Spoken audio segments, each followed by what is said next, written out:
A Manual of Self-Awareness. Luangpor Teean Subho. Foreword. Throughout the 30 years of his teaching, Pun Intapu, later known as Luangpor Teean Subho, pointed out the true essence of truth which is latent in everyone without exception, regardless of nationality, religion, sex, or age. If the practice is performed correctly, one can see, know, and understand the truth, as the Buddha did. The method is to cultivate self-awareness, that, being aware of bodily movements, being aware of the movement of the mind. If one practices correctly and continuously, jnana panya, insight, will arise until the suffering comes to an end. We agreed to edit the teaching from various occasions and consolidate them into one source, so that they can be used as the manual for anyone who is interested. The contents of this book are the essence of Luangpor Teean doctrines, practical techniques as well as how to solve problems and obstacles that may occur. The fruits of practicing are included as a guideline in the appendix. We wish to thank to everyone who has helped in making this book possible. Luangpor Teean Subho Foundation. Brief biography of Luangpor Teean Subho.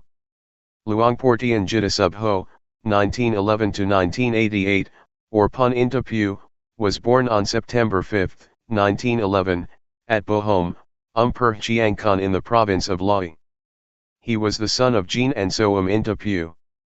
His father died when he was young.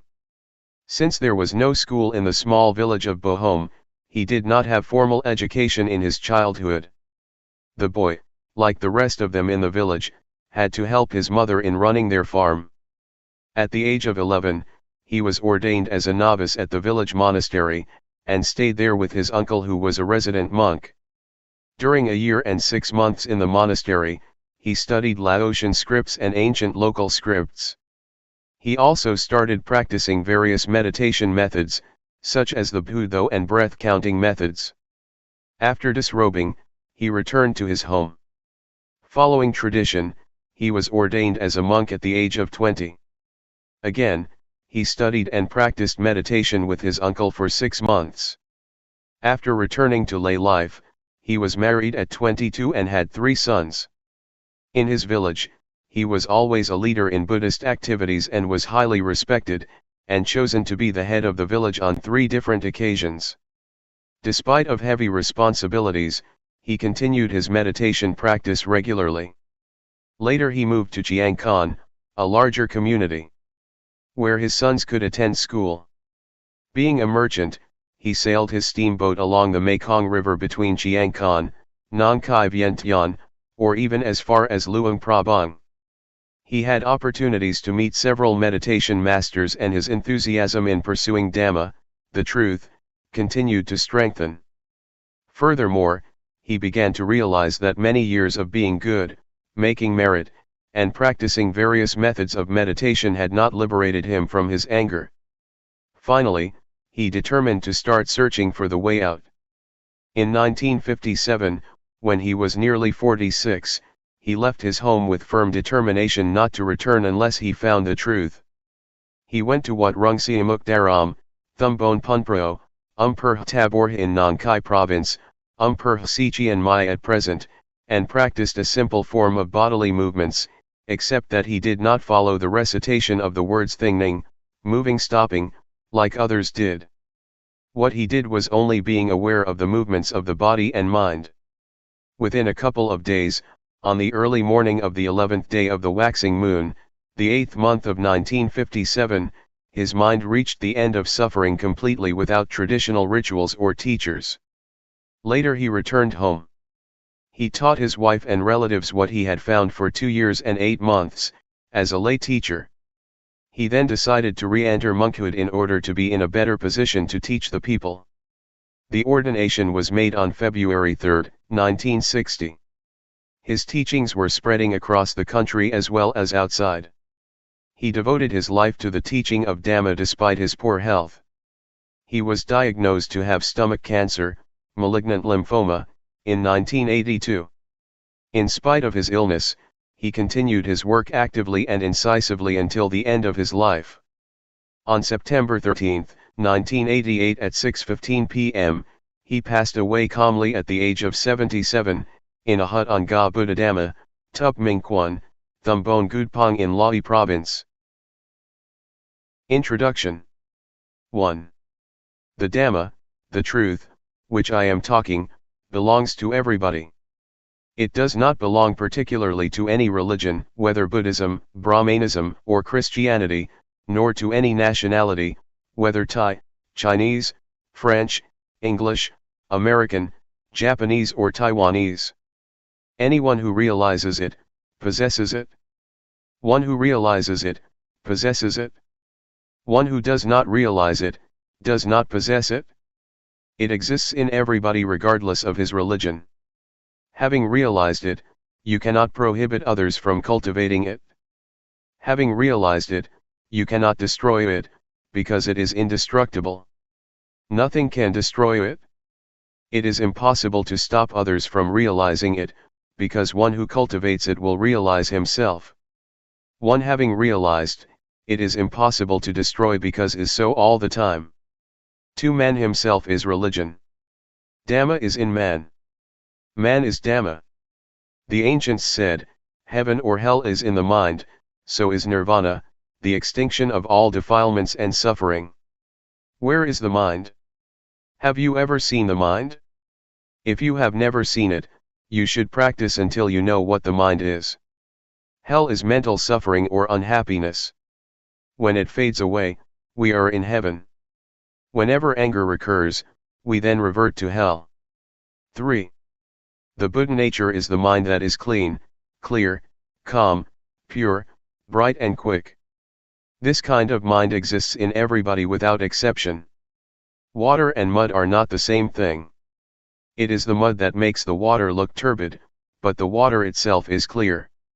Our mind is the same. If we realize this, we will gradually follow the path. The Buddha nature is the mind that is clean, clear, calm, and pure. When the mind is pure, the mud cannot pollute the water anymore.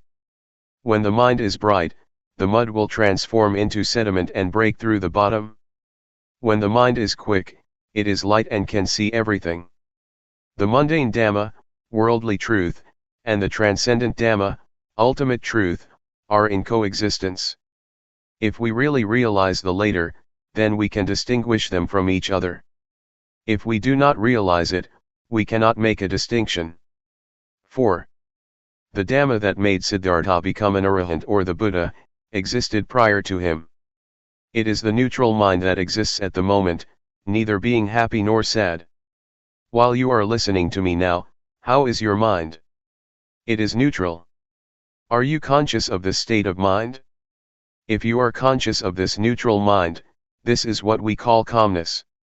You can work, talk or think anything. This kind of mind requires no effort. It can be easily taught, but one who does not understand it tends to make something easy unnecessarily difficult, or something simple to be complicated. This neutral mind is natural and requires no effort. Everybody has this kind of mind, but we have never looked before. It is called upekkha, equanimity. 5. Man is born to think. He thinks this and that endlessly. Thoughts flow all the time like a stream. Thought is the quickest thing. It is quicker than lighting or anything. Suffering arises because we do not see thought. Thought itself is not suffering.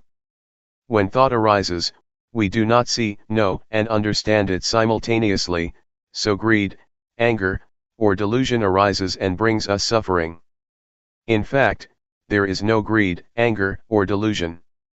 They occur because we do not see the source of the mind. 6. So let us cultivate self-awareness. When thought arises, we see, know, and understand it. It is sati samadhi panya, awareness, attention, insight. We call it self-awareness. Whenever we are aware, thought cannot concoct. If we do not see it, it will concoct endlessly. This method is the shortest way to sudden enlightenment. Part 1. Cultivating self-awareness. Self-awareness. Let us be aware of the movements of the body, for example, while we are blinking, be aware, while we are breathing, be aware. When thought arises, be aware. This is what we call sati, or self-awareness. Self-awareness is invaluable. We cannot buy it, nor can anyone cultivate it for others. For example, when I am clenching my hand, is anyone conscious of my feeling? No one is. Outwardly, you can see I am making a fist, but you are not conscious of my feeling. Similarly, when someone is making a fist, I can see but I am not conscious of his feeling. Rhythmic movements. There are certain techniques to do certain jobs in order to achieve the end. In the same way, the cultivating of self-awareness to achieve sati, samadhi, panya, awareness, attention, insight, needs technique too. Do not sit still. Move rhythmically all the time. Do not close your eyes. You can sit in any position or on a chair, stand or lie down. Now I will suggest the method to you. See illustrations. First, rest the hand's palm down on the thighs. Second, turn the right hand onto its edge, be aware, do it slowly, then stop. Do not say to yourself turn the right hand, being aware is enough. Third, raise the right hand up, be aware, then stop. Fourth, lower the right hand to rest on the abdomen, be aware, then stop. Fifth, turn the left hand onto its edge, be aware, then stop. Sixth, raise the left hand up, be aware, then stop. Seventh, lower the left hand to rest on the right hand, be aware, then stop. Eighth, move the right hand up to rest on the chest, be aware, then stop. Ninth, move the right hand out, be aware, then stop.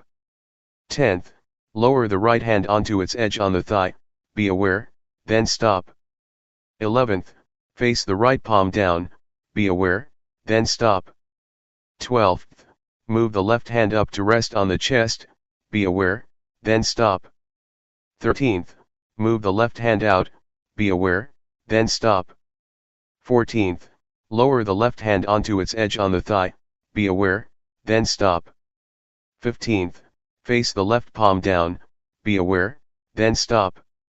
This is a practical way of cultivating self-awareness.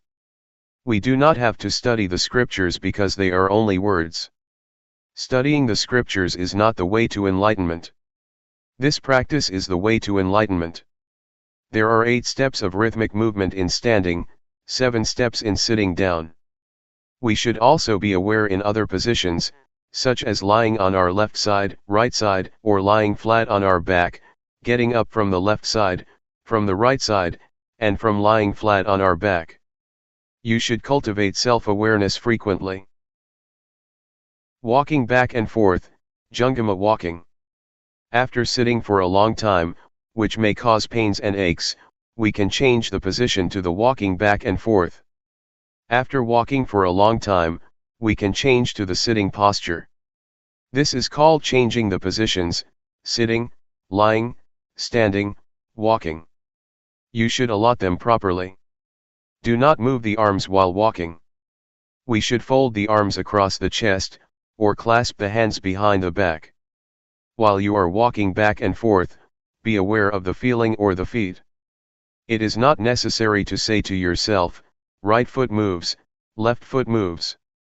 Do not walk too fast or too slow, walk naturally. Be aware while you are walking. If you walk without self-awareness, it is useless. Cultivating self-awareness in daily life. To cultivate self-awareness, we must practice as much as possible. We can practice even when we get in a car, or on a bus.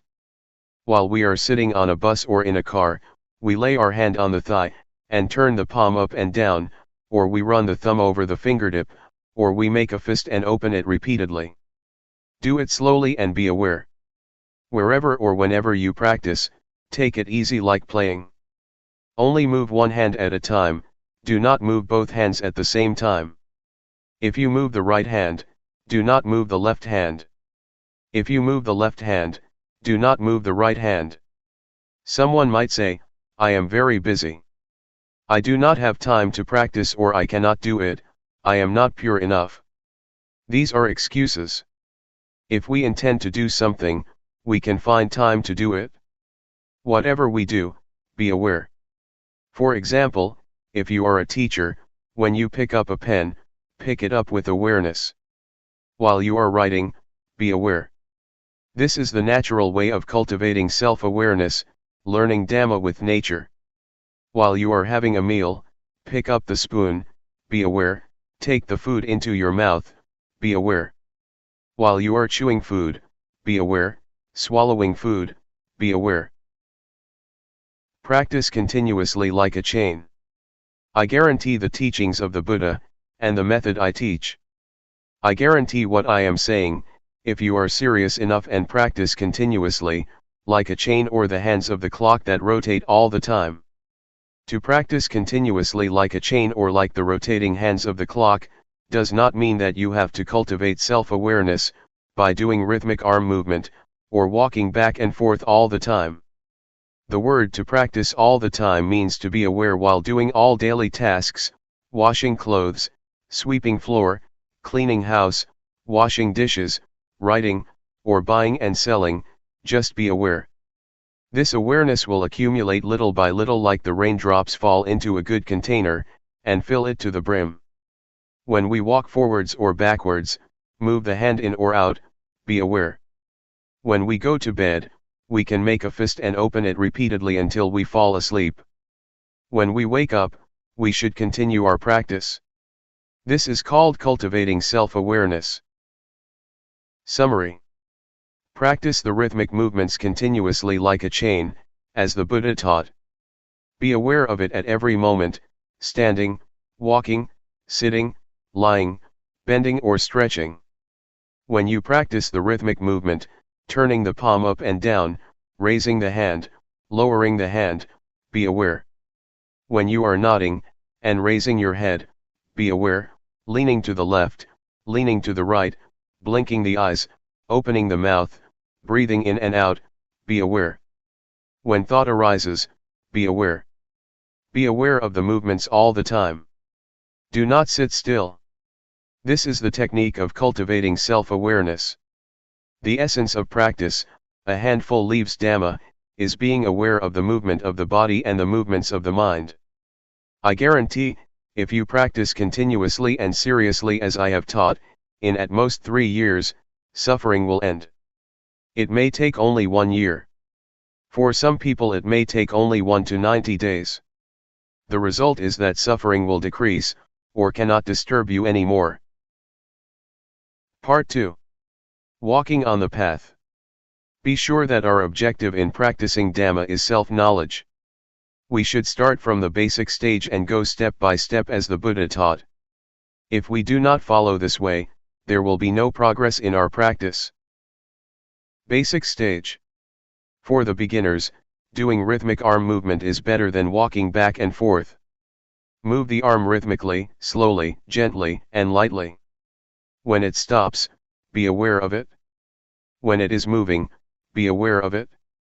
If you move the arm too fast, you cannot catch up with the bodily feeling that arises, because the awareness is not strong enough.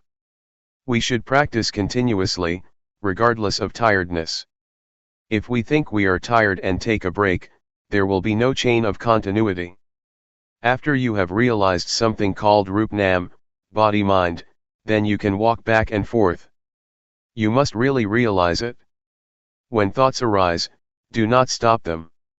Let them flow, do not follow them but come back to Rup-Nam. Always be aware of Rup-Nam. Sometimes, piti, rapture, will arise. PT will carry us away from being aware of Rup Nam. As long as we are not aware of Rup Nam, our mind will be gradually dulled. Thoughts will arise, let them arise freely. You might feel dizzy or suffocated, if you suppress them. Be relaxed, do not worry whether you are aware or not. The first stage that one will realize is Rup Nam objects. These are Rup, body, Nam, mind, Rup acting, Nam acting, etc. See the appendix. One should review backwards and forwards, over and over. While we are reviewing these objects, thoughts will arise. Let them go. Whenever we are aware, the mind will stay with Rup Nam objects. Review them backwards and forwards, until they are embedded in the mind. When thoughts arise, sometimes we are carried away by them, which might make walking or doing rhythmic movement faster or quicker. We should be aware and slow down.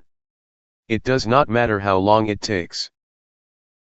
Seeing thought mind stage.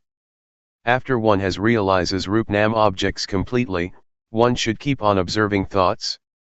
Speed up the rhythmic arm movement or walk faster. Do not suppress thoughts. Practice with ease. Observe thoughts with ease.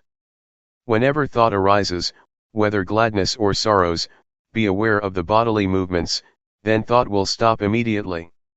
Generally, when thought arises, the mind will be dragged along, like a kitten trying to catch a big rat. The rat, thought, is bigger and stronger than the kitten, awareness. When the rat shows up, the kitten, by nature, will catch the rat. The rat is frightened and runs away with the kitten holding on. After a while the kitten becomes tired and let the rat go. Similarly, thoughts will arise endlessly and stop by themselves. As we cultivate self-awareness more and more, it is like we keep feeding a kitten until it becomes a big, strong cat. When thought arises, the mind will not be dragged along, and thought will stop immediately. If thought arises powerfully, we have to clench our fist tightly, or do whatever actions that suit us. If it is strong enough, then thought will stop by itself. Keep on practicing. Whenever thought arises, you will be aware of it immediately. As I have often told you, if there are two men and one chair, the man who is stronger and quicker will occupy the chair. When we cultivate self-awareness more and more, this self-awareness will replace the unawareness, so the unawareness will gradually decrease. Let thoughts arise, the more thoughts arise the more we are aware. When self-awareness increases more and more, it will catch up with thoughts. Suppose that 100 thoughts arise, we are aware of only 10 but we are not aware of the other 90. Next, thoughts are 100, we are aware of only 20 but not the other 80. We continue our practice until we are aware of 80 but not the other 20. Now, we are aware of 90 thoughts, then 95. When we are aware of 95 out of 100, we should practice earnestly. Do not be discouraged or slack or sleep during the daytime. When thought arises, we are aware of it immediately again and again. Our mind will change at this point. The path starts from here. It is the beginning of nirvana. Formerly, the mind was in the dark and did not know the path. When it can overtake thoughts, then the mind will be illuminated. This light is not the external light, that can be viewed by the naked eye. The mind itself is free and illuminated. It is called wisdom eye, the arising of Jnana of Vipassana, insight. We should continue practicing rhythmic arm movement or walking back and forth. We can practice at any speed we like. Keep on practicing. Let Jnana, insight, itself penetrate the objects of insight. There is no need to learn from any teacher or scripture. When Jnana penetrates the objects of insight, the mind will be free step by step. There are 5 steps: the first jhana, the stage of seeing, knowing, and touching the objects of insight with the mind; the second jhana, the third jhana, the fourth jhana, and the fifth jhana, respectively. When we know, see, and understand these objects of insight, thought will arise quicker. When we reach the last step, jnana will arise by itself. Once I attained this state, I understood the saying that the Lord Buddha has his hair cut only once. Whenever you have attained this, you could understand it, you cannot know it beforehand. If you know it beforehand, that is knowledge of Jnana. It is not being. When I see, know, and understand this, I realized, oh, the Lord Buddha has his hair cut only once. That does not mean the real hair. It means this was cut off. As we fasten a rope tightly between two poles, when we cut it in the middle, each part will return to its pole and cannot be rejoined. We will know and see the change. It is absolutely light, as if it is weightless. It is the end. When it ends, jnana will arise, and one will realize the end of suffering. Recommendations. There are two kinds of thought. The thought that comes in a flash, then goes away. This kind of thought brings anger, greed, or delusion. The second kind is the thought that we deliberately think. This one does not bring anger, greed, or delusion, because we intend to think with mindful knowledge. In this method, do not try to suppress thoughts. Let thoughts arise naturally. The more thoughts arise, the more we are aware. Some people feel annoyed with the distractions and worried that there is no samadhi, meditation. This is a misunderstanding. Distraction is a good thing because the more thoughts arise, the more we are aware. Keep on cultivating self-awareness earnestly, but do not concentrate. When thoughts arise, do not suppress them, but detach from them by being aware of the bodily movements. Self-awareness will replace the unawareness. Observing thought is the most important thing, which most people ignore. When thought arises, we begin to criticize or make comment on it. This means that we get into thought. It is not letting go of thought. It is knowing thought, not seeing thought. If we keep observing thoughts without any bodily movement, when thoughts arise, we will get into them easily. Therefore, it is necessary to be aware of the bodily movements. When thought arises, we will see, we will know. Whenever we see ghosts, deities, Buddha images, crystal balls, or even the Lord Buddha, that is not true seeing. It happens because the mind wanders away. We do not see the thought, so the mind concocts by itself. It concocts because we do not see the source of thoughts. When thought arises without our seeing, it will conjure up ghosts, colors, lights, deities, hell, or heaven. Whatever it is, we will see it as such. It is an illusion. It is the mind's trick. The seeing is true. What is seen is not true, so it cannot free the mind. Only if we see realities, the mind will be free from suffering. This is the shortest path. When thought arises, be aware of it immediately. This is the authentic Dhamma practice. Doing the rhythmic movement is only the technique, which can help to see thought. Part 3. Obstacles and Solutions. There are some obstacles in this method. I will recommend you how to solve these obstacles that may occur to the practitioner. Strain, dizziness, giddiness, suffocation. When we first begin our practice, we tend to concentrate. We want to know, see, be, and have. This is not the right understanding. If you know, see, be, and have, you might get strain, dizziness, giddiness, or suffocation. This is not the correct practice. When thoughts arise so much, we do not like it and try to suppress them. This brings us trouble. The correct method is practicing with ease. Look far away and cultivate self-awareness lightly and gently. Do not concentrate. Move or walk comfortably and rhythmically with awareness. Drowsiness. If you feel sleepy while practicing, you should change to another kind of work, for example, weeding, washing your face, taking a bath, washing clothes. We should find a way to avoid the obstacle. Calmness under unawareness. Calmness under unawareness is called BT, rapture, clinging to calmness. This is an obstacle. The cultivating of self-awareness is not to obtain this kind of calmness, but always be aware of the movements. Vipassana. After we have attained Rup-Nam objects, this is the end of the basic stage. Someone will stop practicing because he thinks that he has attained the highest Dhamma. At this stage, knowledge will arise endlessly and we will be proud of this knowledge. When thoughts arise, he does not see them, and then gets into them. One who attaches to Vipassana will be talkative and arrogant. The knowledge of Vipassana will soon be forgotten and makes man too proud of himself.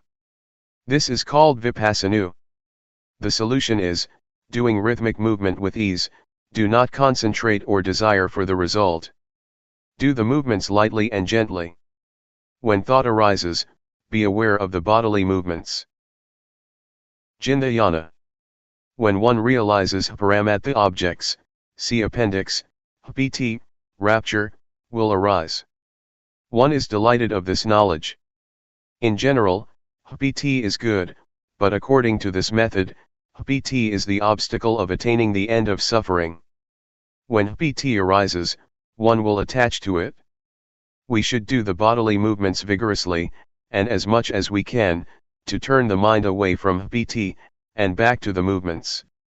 Do it slowly and rhythmically. When self-awareness increases more and more, PT will gradually fade away and the mind will return to the ordinary state. Suffocation, giddiness, or strain may arise. We should practice with ease, look far away and move gently. We should not stop practicing because of these obstacles, but continue our practice earnestly.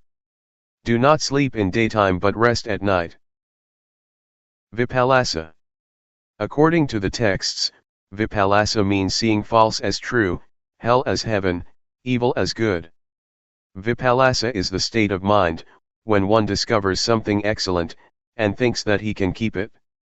So he leaves self-awareness behind to get that thing. It is like it was stolen by a thief. When he starts looking for it, it is no longer there. It is hidden. One should not leave self-awareness, even at the end of suffering or whatsoever. I realized the end of suffering after I attained it. At that moment, I was in the state of Vipassana. I clung to ecstasy because I had never been like this before. I was walking back and forth and I felt like I was floating above the ground about 1 to 2 meters. Actually, I was walking on the ground. I clung to that ecstasy but it did not last for long. Then I was aware of myself, why is it so? I began to review the objects of insight. At this stage, you should review the objects backwards and forwards, but this does not include Rup-Nam objects. After reviewing the objects, the ecstasy will gradually fade away. The mind will return to the ordinary state. Summary. If there is strain, dizziness, giddiness, or suffocation, we should do the movements gently. Do not concentrate. Do it with ease, look far away, then the uncomfortable feelings will loosen by themselves. The solving method of Jnana is the same. Vipassana and Jnana must be solved by correcting the technique. Do not review the objects of insight. In the case of Vipassana, we must review the objects of insight, Paramatha objects. Practice with ease. When the objects are clear, the strain will gradually decrease. Let thoughts arise, do not suppress them. When you practice, you must take care of yourself. Do not expect other people to take care of you. When anything that is not normal arises, you must stop practicing immediately. The abnormal state will gradually decrease by itself. Epilogue. 1. If we have right understanding, Dhamma practice will not be difficult. The truth that the Buddha taught exists in man. What he taught, everyone can do. 2. This method is easy. It is not necessary to study the scriptures, because the truth exists in man. Everyone can be aware of the movements of his own body and mind. Though we are not aware of ourselves, the bodies still move and thoughts arise, but we are not aware of them. The mind will conjure up unreality, if we are not aware of the movements of the body and the mind. This method is nothing other than being aware of the movements of the body and the mind. In other methods, there are many activities, for example, keeping precepts or practicing concentration. This method is not related to anything else. Why not? Because the truth exists within ourselves. 3. When we cultivate self-awareness, we should let every part of the body and the mind work naturally. Do not force them against their nature. This technique can be applied naturally, and does not do anything against the body's functions. Eyes, to see. Ears, to hear. Nose, to smell. The bodily movements must be done in a natural manner according to their functions. The mind generates thoughts, let it functions freely. Do not do anything against the natural functions of the body and the mind, but cultivate the self-awareness to catch up with the movements of the body and the mind. 4. There are two kinds of calmness. The first is the calmness under unawareness, a dull calmness like a brick or stone. It is called calmness without bhunya or calmness under delusion. The second is calmness with awareness. It may not be called calmness, but should be called enlightenment. This kind of calmness is calmness without anger, greed, delusion, calmness without ignorance, calmness without unawareness. Whatever you call it, it is only words. Calmness with awareness means we do not want anything else. We no longer seek for teachers, or methods, or places. Calmness means cessation. 5. The rhythmic bodily movements and the cultivating of self-awareness cause bhunya. This bhunya does not arise from intellect. It arises from the law of nature. We call it jnana bhunya of Vipassana, wisdom of insight. What is the meaning of bhunya arising? It means bhunya arises from the realization of a set of insight formulas. It is not necessary to learn these formulas from the scriptures. This set of insight formulas means success which is within the formulas themselves, as diamond buried in the mud, after being sifted, only the diamond remains. We should practice until these formulas appear naturally and exists permanently. Everybody has the set of formulas within himself. After attaining the end of suffering, jnana will arise. Birth is extinguished, existence is extinguished, the religious life is complete, and there is nothing left to do. The studying of Buddhism ends here.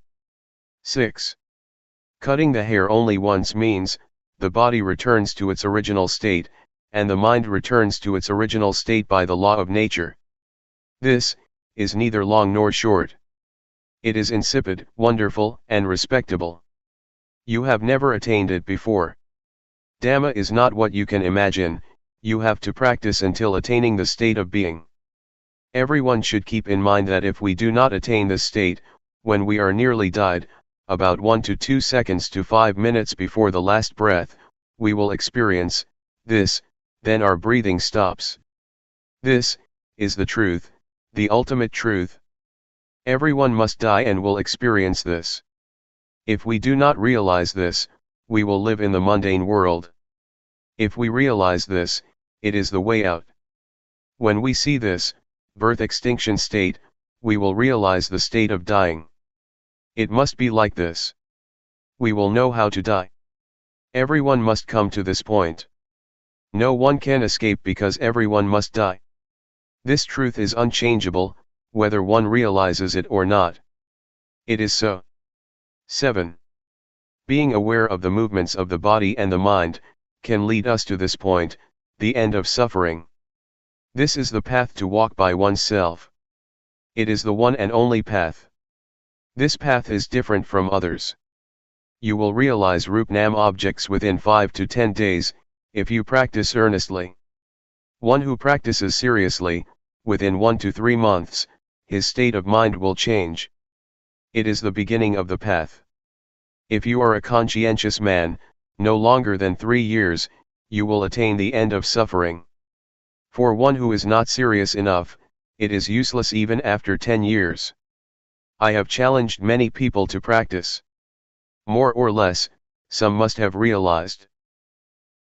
Warning. You should not practice according to your own content, opinion, or thought.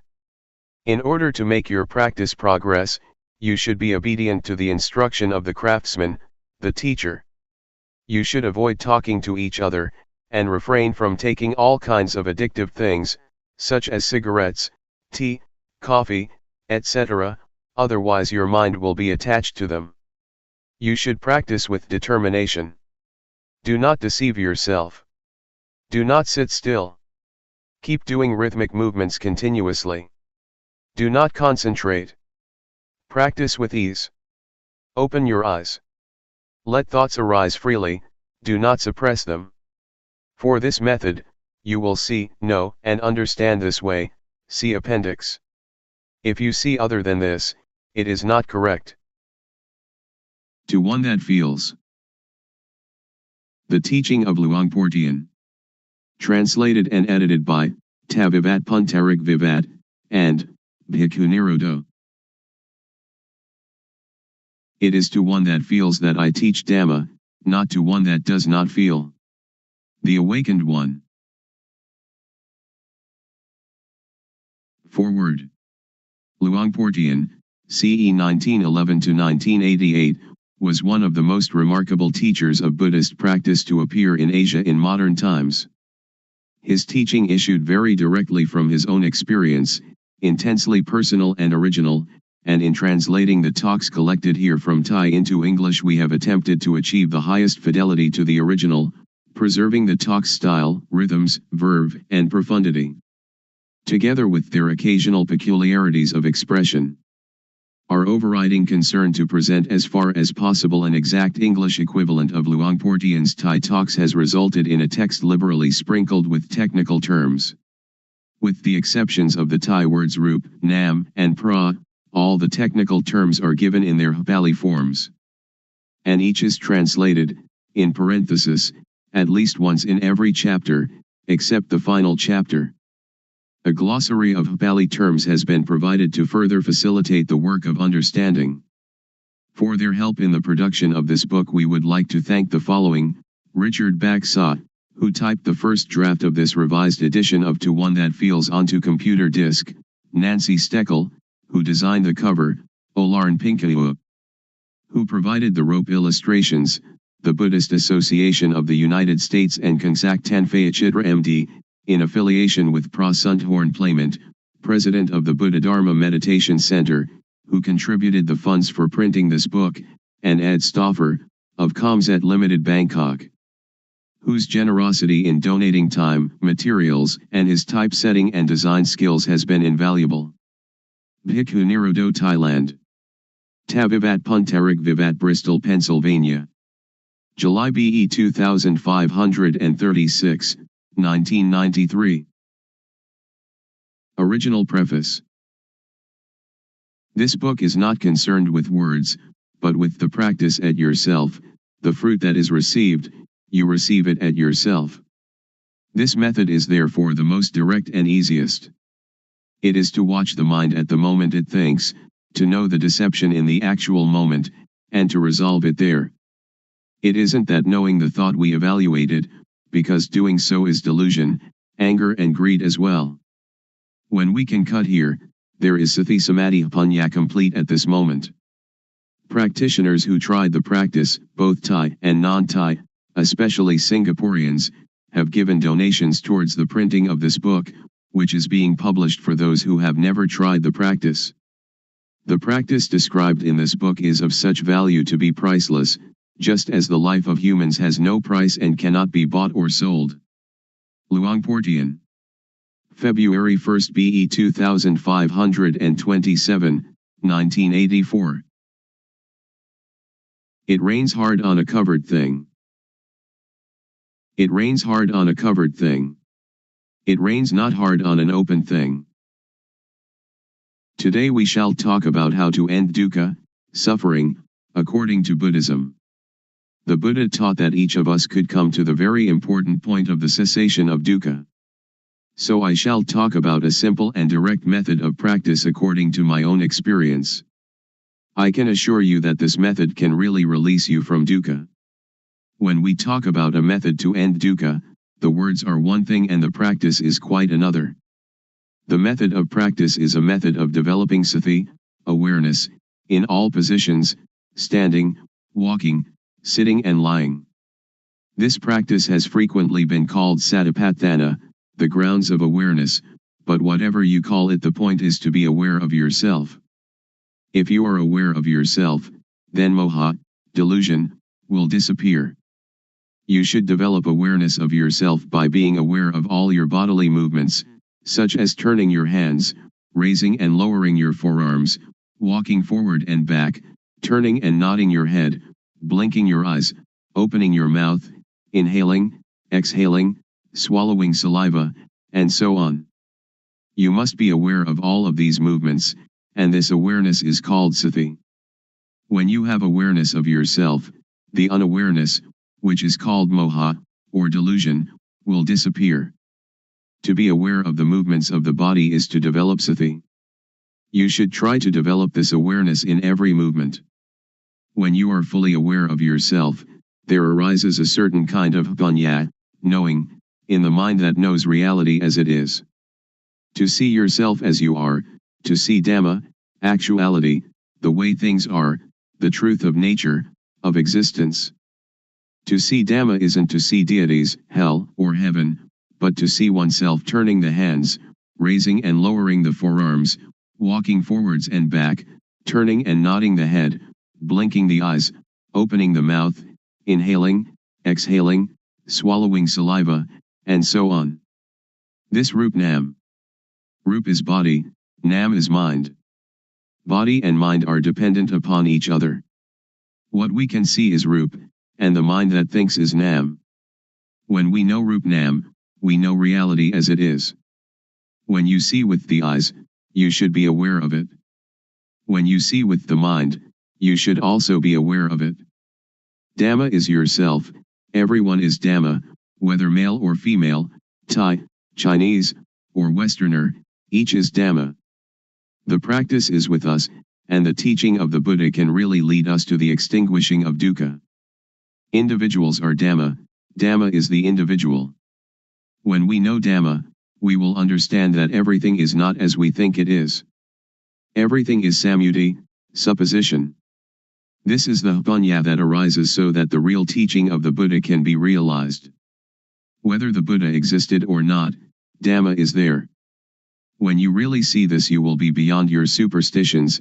Once you that Dhamma is yourself, it is you that lead your own life, not anything else. This is the beginning of the end of dukkha. Next, we try to develop sati in all our movements in daily life. For example, when we make a fist or open it, we are aware of it. And when we are aware of all our movements, then not knowing, or moha, disappears by itself. When there is awareness of ourself, there is no delusion. It is like pouring water into a glass. As we pour the water in, it displaces the air, and when we have filled the glass with water, all the air has gone. If we then pour the water out, air instantly goes back into the glass. Just so when there is moha, sati and panya cannot enter. But when we practice the developing of sati, doing awareness of ourselves, this awareness displaces moha. When there is sati, moha cannot arise. Actually, there is no dosa, moha, lopa, anger, delusion, greed. Why not? As you are listening to me talking, how is your mind? Your listening mind is natural, and free from dosa, moha, lopa. Now we come to know sasana, religion, Buddha sasana, Buddhism, papa, sin, and punya, merit. Papa is stupidity, punya is cleverness or knowingness. When you know, you can relinquish. Sasana is the individual, and Buddha sasana is the sati punya, awareness knowing, that enters and knows the mind. The word Buddha means one that knows. In developing sati in all our movements, we develop total awareness in the whole body. When thought arises, we see it, know it, and understand it. But in the case of common people, they are part of that thought, so they cannot see the thought. Suppose that we are in a mosquito net, which is inside a room of a house. We must first come out of the room and the house to see that we were also inside them. Thought is the same. We cannot see it if we are part of it. We must come out of it in order to see it clearly. When we see it, thought stops. It is just like bringing a cat into our house to get rid of the rats that are disturbing us. Cats and rats are enemies by nature. At first the cat may be very small and very weak, while the rats are large and full of energy. So if the cat pounces on a rat, it is dragged along as the rat runs away, and, after holding on for a while, it must let go. We cannot blame the cat, but we must feed it. We feed the cat often, and soon it is very energetic and very strong. Then, when the rats come, the cat can get them. When the rats are caught, they die of shock at once, before the cat eats them. Thought is the same. If we develop sati, then when thought arises we become aware of it, and it stops. The thought does not continue, because we are aware of it. It disappears because we have sati, samadhi, setting up the mind, steadiness of mind, and panya all together at that moment. Sati, or awareness, means to be alert like a cat watching for rats. When thought arises we do not have to be a part of it. It will arise and disappear by itself. When there is sati, there is no moha. When there is no moha there is no dosa, moha, lopa. This is called namrup, nam thinks, and we know the deception, we know it in time, we know the protection, we know the cure, just this is sati. Sila, keeping moral precepts, is normality. Sila is the result of a normal mind. This is the same as sati, samadhi, panya. The method to develop the total awareness that can end dukkha, as I understand it, and as I believe the Buddha taught, is to practice in our daily life. So we need not sit cross-legged with eyes closed. If we sit like that we cannot work. If a thief comes, he will succeed in robbing us, so we should open our eyes, and then we can work at any kind of work, and all the time we can practice the developing of sati. Whether we are students, teachers, parents, sons, daughters, policemen, soldiers, or government officials, all of us can fulfill our responsibilities while practicing developing sati. Everybody can do their duty practicing developing sati. How?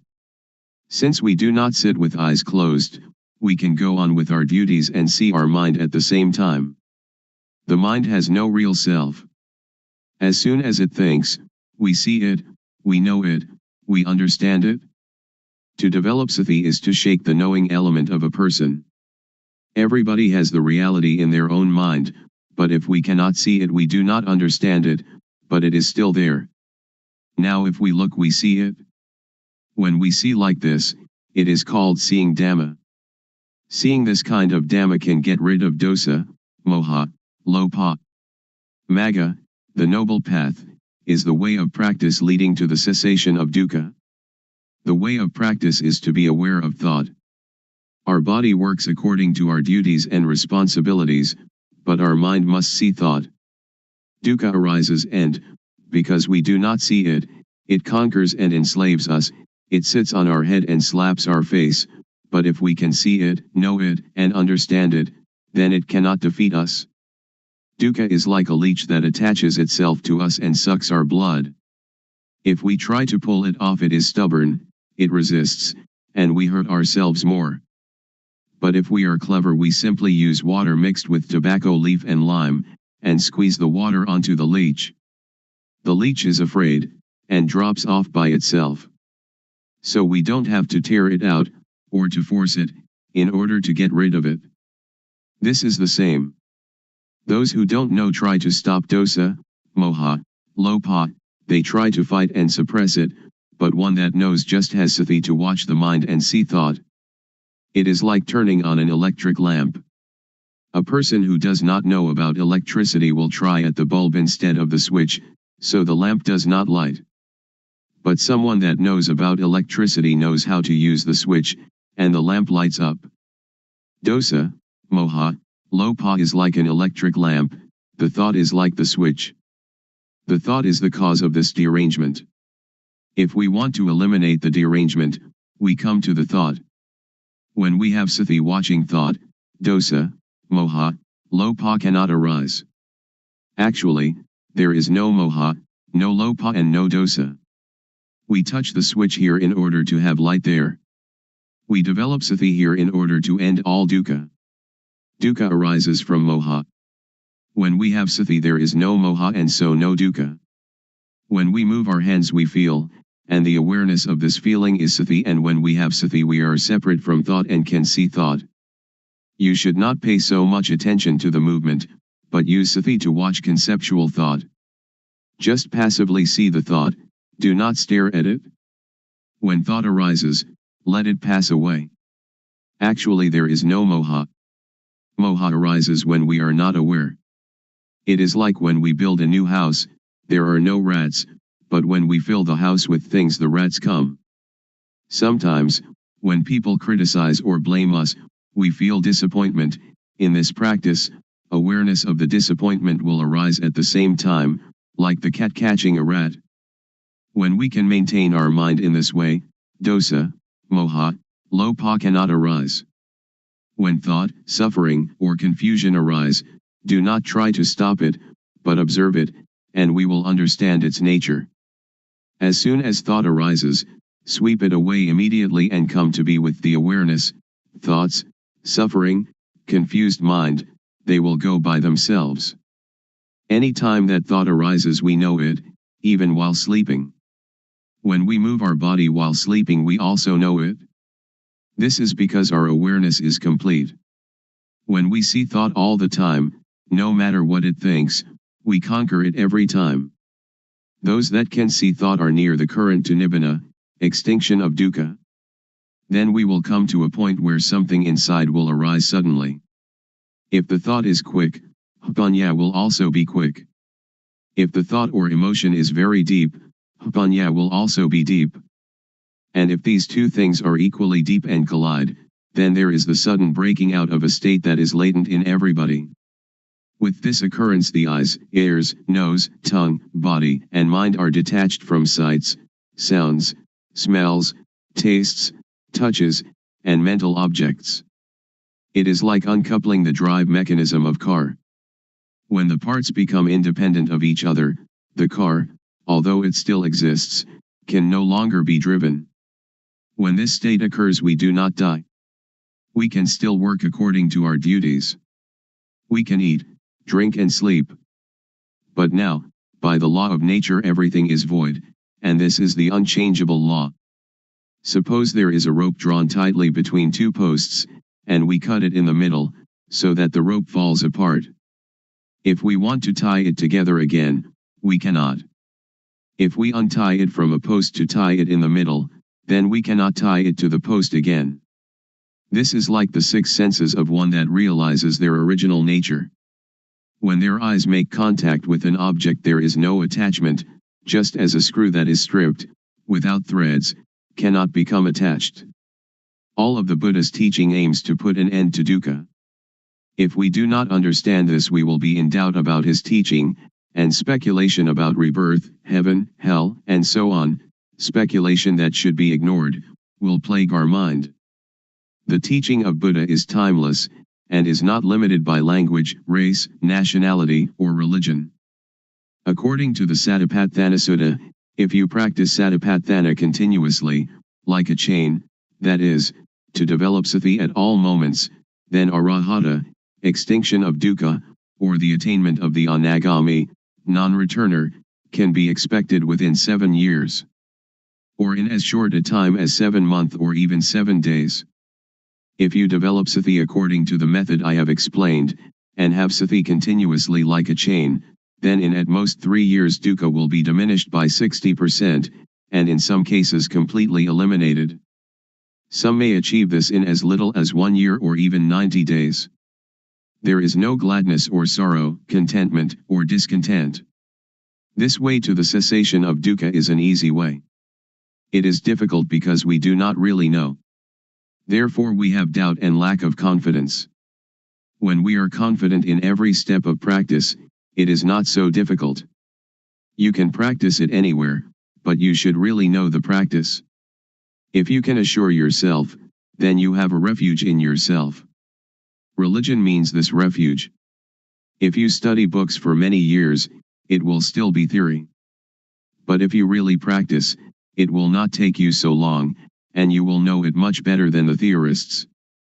In the Pali texts there are two important mental capacities, the first is sati, calling to mind, and the second sampashanya, awareness of oneself. When you are aware of the movements of your hand, you have both sati and sampashanya. The fruit from doing this is very great, it is incalculable. You cannot buy non-suffering, but must practice by yourself, until it arises by itself, because it is already there. Making merit and keeping precepts are like unhusked rice, which is inedible, but useful because we can use it to grow next year's crop. Making ourself calm is like husked but uncooked rice, and is still inedible. There are two kinds of calmness. The first is samatha, concentration, one-pointedness, calmness, the second vipassana, seeing the true nature of personal existence, calmness. In doing samatha meditation you must sit still, close your eyes, and watch your inhalations and exhalations. When the breathing becomes very subtle, sometimes you are not conscious of the breath, and you feel very calm, but the dosa, moha, lopa cannot be eliminated, because there is still not knowing, and you are not aware of thought. But vipassana meditation can get rid of dosa, moha, lopa, and this kind of calmness can be experienced anywhere and at any time. So we do not have to sit with eyes and ears closed. Our eyes can see, our ears can listen, but when thought arises we see it. This kind of calmness is latent in everybody. Our mind is originally clean, illuminated and calm. That which is not clean, illuminated and calm is not our mind. It is kilesa, defilement. We try to conquer this kilesa, but in actuality there is no kilesa at all. So how can we conquer it? The only thing that we can do is just to see original mind clearly, to encounter the thought clearly. When we see the mind clearly, there is no moha.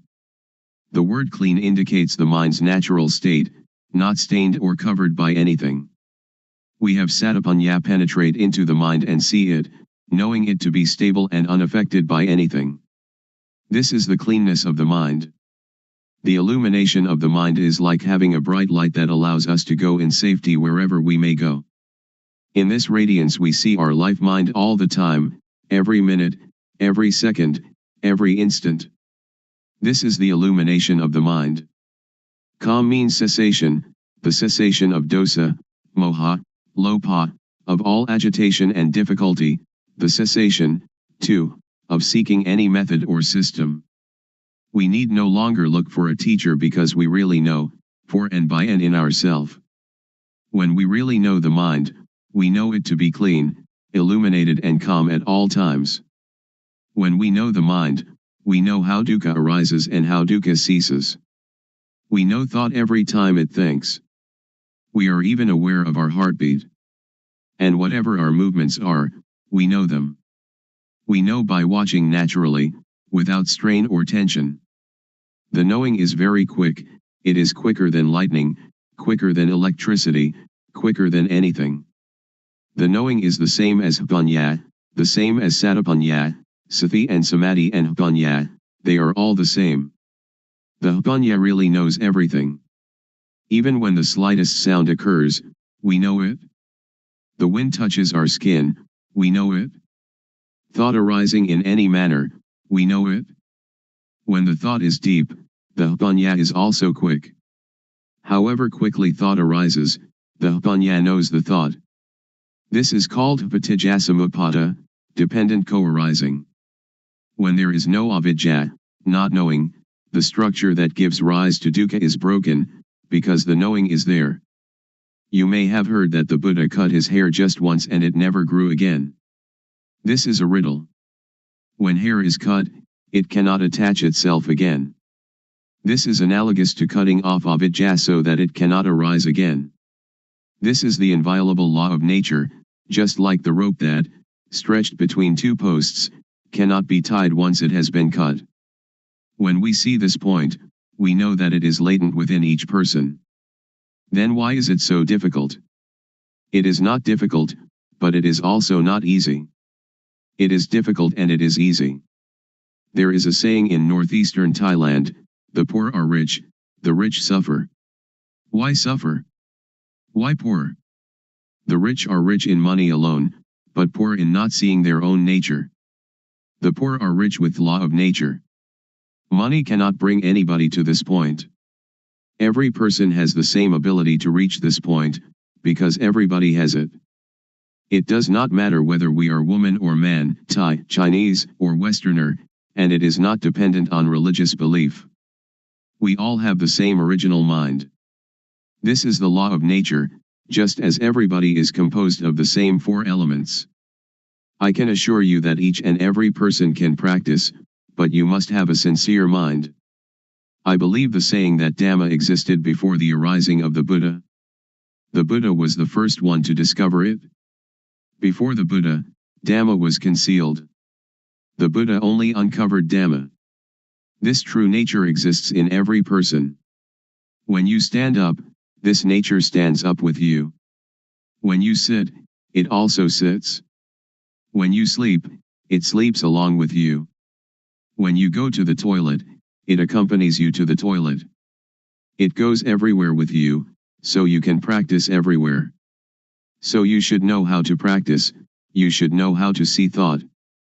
When you know the source of thought, this is a very important point. From this point the way will reveal itself. When we have the right view and the right path, then certainly we will reach the goal. In listening to a Dhamma talk, in giving charity, in keeping precepts, in practicing samatha meditation or even vipassana meditation, if we do not reach this goal they are good only in a worldly sense, but not in the real sense. If we do not give charity or keep precepts or practice meditation, and still reach this point, then everything is done, like the sky covering the earth, it covers everything. So the 84,000 discourses in the Tipitaka, the Pali Canon, which is the whole teaching of the Buddha, are included in this point. If you study the entire Tipitaka, you should come to this point. If you finish the entire Tipitaka but have not come to this point, then you still have doubts, and therefore dukkha. Now we do not have to learn any sutta, the discourses of the Buddha, Vinaya, the code of monastic discipline, or Abhidhamma, the systematic analysis of the teaching found in the suttas, which together comprise the Tipitaka, but we have to come to an awareness of this point. When we reach this point, we will know the whole of the Tipitaka. Once the Buddha, walking in front of the forest with a number of monks, grasped some dried leaves and asked those monks, the leaves in the forest or the leaves in my hand, when compared which are more? The monks answered, the leaves in the whole forest are much more than the leaves in your hand, venerable sir. The Buddha then said, Dhamma that I know is great, like the leaves in the whole forest. But Dhamma that I teach you is like a handful of leaves. Please understand the meaning, the Buddha teaches only dukkha and its extinction, nothing else. Studying texts, giving charity, keeping precepts, practicing samatha meditation or vipassana meditation should bring us to this point, otherwise they are useless. When we reach this point, everything is done. So open up the covered thing.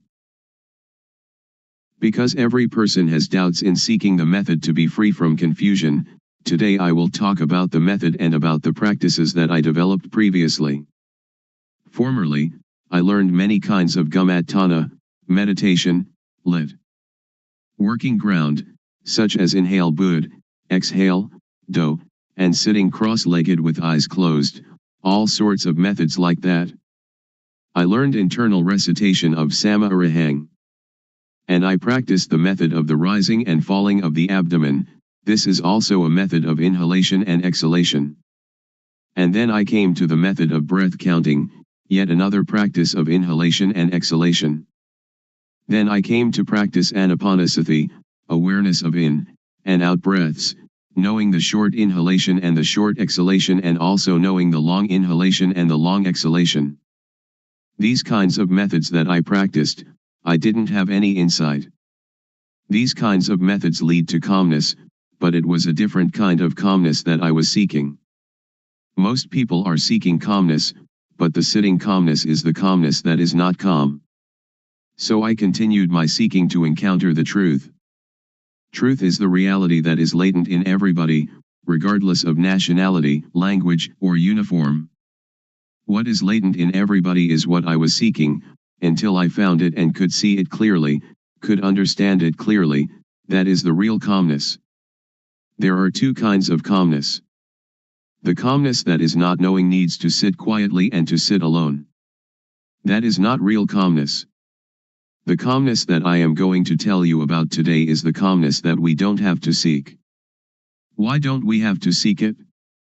Because we know the end of dukkha, suffering. This is called calmness.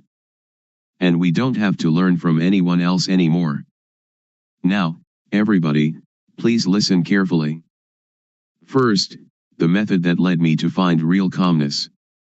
Without paying any special attention to any point, I just do the movement, and just have sati, awareness, knowing all postures and all movements, such as standing, walking, sitting, lying, bending, stretching, and all the movements. When I have practiced in this way, and have awareness of all my movements, panya, knowing, arises within myself. Aware of myself, not others, I know Rup, body, I know Nam, mind, I know the disease of Rup, I know the disease of Nam. There are two kinds of Rup disease, Nam disease. Disease in the body, such as headache or stomachache. With this kind of disease we have to go to the hospital to see the doctor. The doctor will check the body and the cause of the disease, and, knowing the nature of the disease, can apply the medicine that cures it. Then we recover. Another kind of disease is when the mind thinks and we are content or discontent, glad or sad. This kind of disease cannot be cured by the doctor in the hospital, but you have to study yourself until you know the source of thought.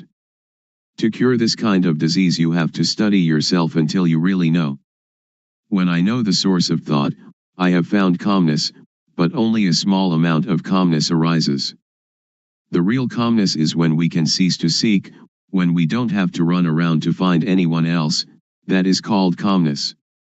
I continue to do more awareness of myself, panya rises, and I know dukkang, anajang, anatta, suffering, impermanence, not self, and I know samyati, supposition. Whatever supposition exists in the world, know it completely, know it to the end, know it to the whole, and know everything that is in the world. What supposition is called samyati paniyati, convention of supposing, paramathapaniyati, convention of the touchable, athapaniyati, the deep meaning of the Dhamma, and ariyapaniyati, agreement between those that have become Dhamma. We have to really know these four conventions completely, really know them to the end, and really know them to the whole. After I know samyati completely, I know sasana, religion, I know papa, sin, I know punya, merit, I really know these things. Usually we attach to samyati, such as we attach to Hinduism, Buddhism, Christianity, or Islam. These things are only samyati. The real religion is everyone. Buddha sasana, Buddhism, is satapanya, awareness knowing, which is in everybody. I can assure you on this point. When I know myself, I know everyone is like myself, because everyone can know. Now I will talk more about hapapa. Hapapa is when one doesn't know oneself. The most hapapa in the world is any person who doesn't know her, or himself. Hapunya is somebody that is self-aware. If you are aware of yourself you are one that has hapunya, and are capable of really making yourself a noble individual, ariyapugala, this is called calmness. To be aware of oneself doesn't mean that we are aware that we are male or female, we are Mr. A or Mr. B, but to be aware of oneself is to have sati in every moment. Whatever movement the body makes, we are aware of it. Whatever the mind thinks, we are aware of it. This awareness really arises from the law of nature. When thought arises we see it, know it, and understand it. When we see it, thought stops by itself. When thought stops, Vipassana arises, and we know the source of dosa, moha, lopa, anger, delusion, greed. We know that dosa, moha, lopa is not in ourself. Whenever we cannot see our own life, cannot see our own mind, in that moment we are unaware of ourself, we forget ourself. When we are unaware of ourself, dosa, moha, lopa arises. When it arises we suffer. Everybody hates dukkha, but we don't know dukkha, so we seek calmness. Therefore we cannot have calmness just by sitting. That is not the way to calmness. The calmness that I mean is the calmness of freedom from dosa, freedom from moha, freedom from lopa, and this kind of calmness is in everybody without exception. Knowing this, I can guarantee that every person can attain this calmness. Whatever nationality, language, or religion, whether you are a Hindu, a Buddhist, a Christian, a Muslim, or whatever religion, you can learn yourself, because everyone has body-mind. All of you sitting here now and listening to my talk, the mind of everyone is like this. Our life mind is already clean, illuminated and calm, but when we say that the mind is clean, illuminated and calm, we just imitate the words of others, we don't really see it. When we really see it, we will be able to guarantee that it is already there in everybody and that anybody, if they really practice, they must know it, they must see it, and they must have it. When we know it and see it, we can guarantee that this teaching can apply to everybody in any social class and of any age. A millionaire can practice, somebody who doesn't even have one coin can practice. An educated person with many degrees can practice, the illiterate can also practice. I can really guarantee this point, but we have to know the correct method, and see into our mind. Now, all of you listening to my talk, just look into your own mind, and you will know the characteristic of the mind. Here is a parallel. The seed of any kind of fruit, if we plant it in well-watered soil, under good conditions, it will have issue. An ordinary rice or sticky rice or whatever kind of grain we plant, it too will have issue and grow up. This is like every person. If you listen, and understand it, and bring it into practice, you will know. When we don't know and we don't understand, it is like the thin grain, or the husk without any grain inside. When we plant it in the paddy field it has no shoot, it doesn't grow up. This is the same as when people who come to teach don't really know themselves, they teach others, so other people do not know. I will raise another parallel. Suppose that during daytime the sunlight is dull, but actually the sun is always bright. Our mind is like the sun, it is clean, illuminated and calm, like the sun all the time. But whenever we lose our way from the source of our life mind, we will not see where Buddha is, we will not know where Buddhism is, and we will not see where calmness is. When we don't know, we seek teachers, but that is for somebody who doesn't know. If you want to have calmness, or Buddha, you don't have to do many things. Just come to see the source of your own life.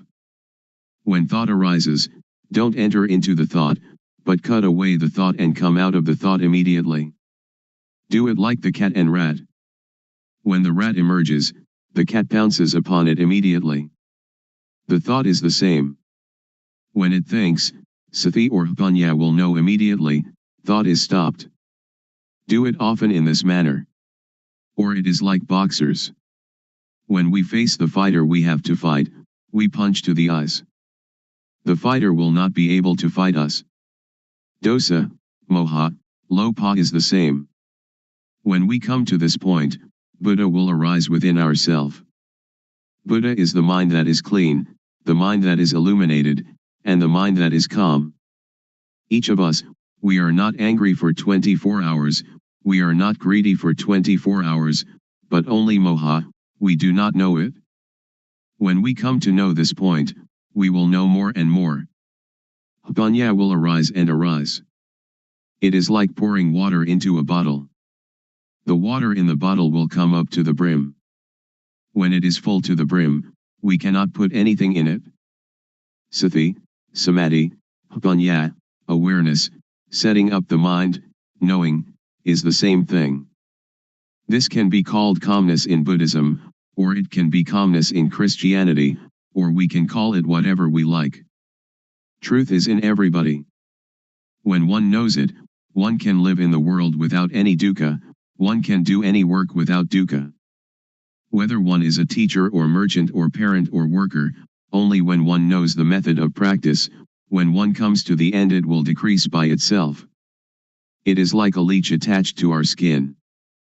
We don't have to force, to tear it out, but just bring some lime and tobacco leaf mixed with water, squeeze it onto the leech, and the leech will detach by itself.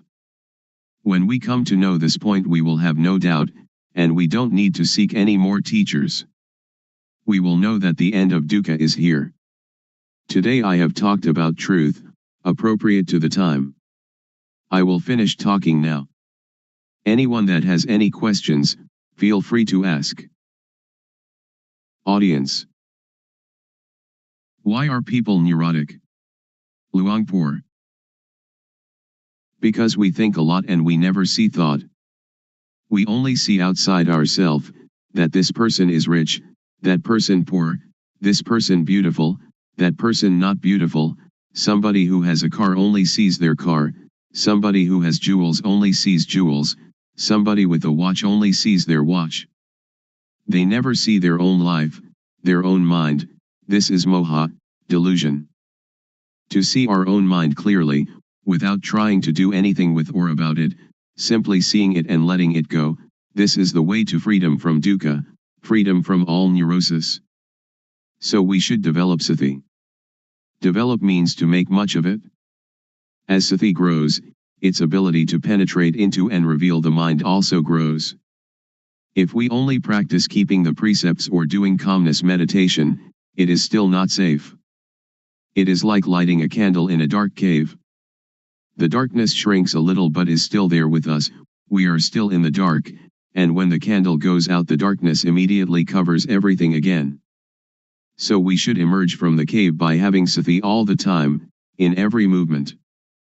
This is an easy method. Anyone can do it, and it can be practiced everywhere. Audience. When we see thought and the source of thought, will suffering and all kinds of tension end or not? Luangpor. Not end yet, because we only know it but we still do not do anything with it. We only know and see thought, we only know the source of thought, but sometimes we lose the way of it.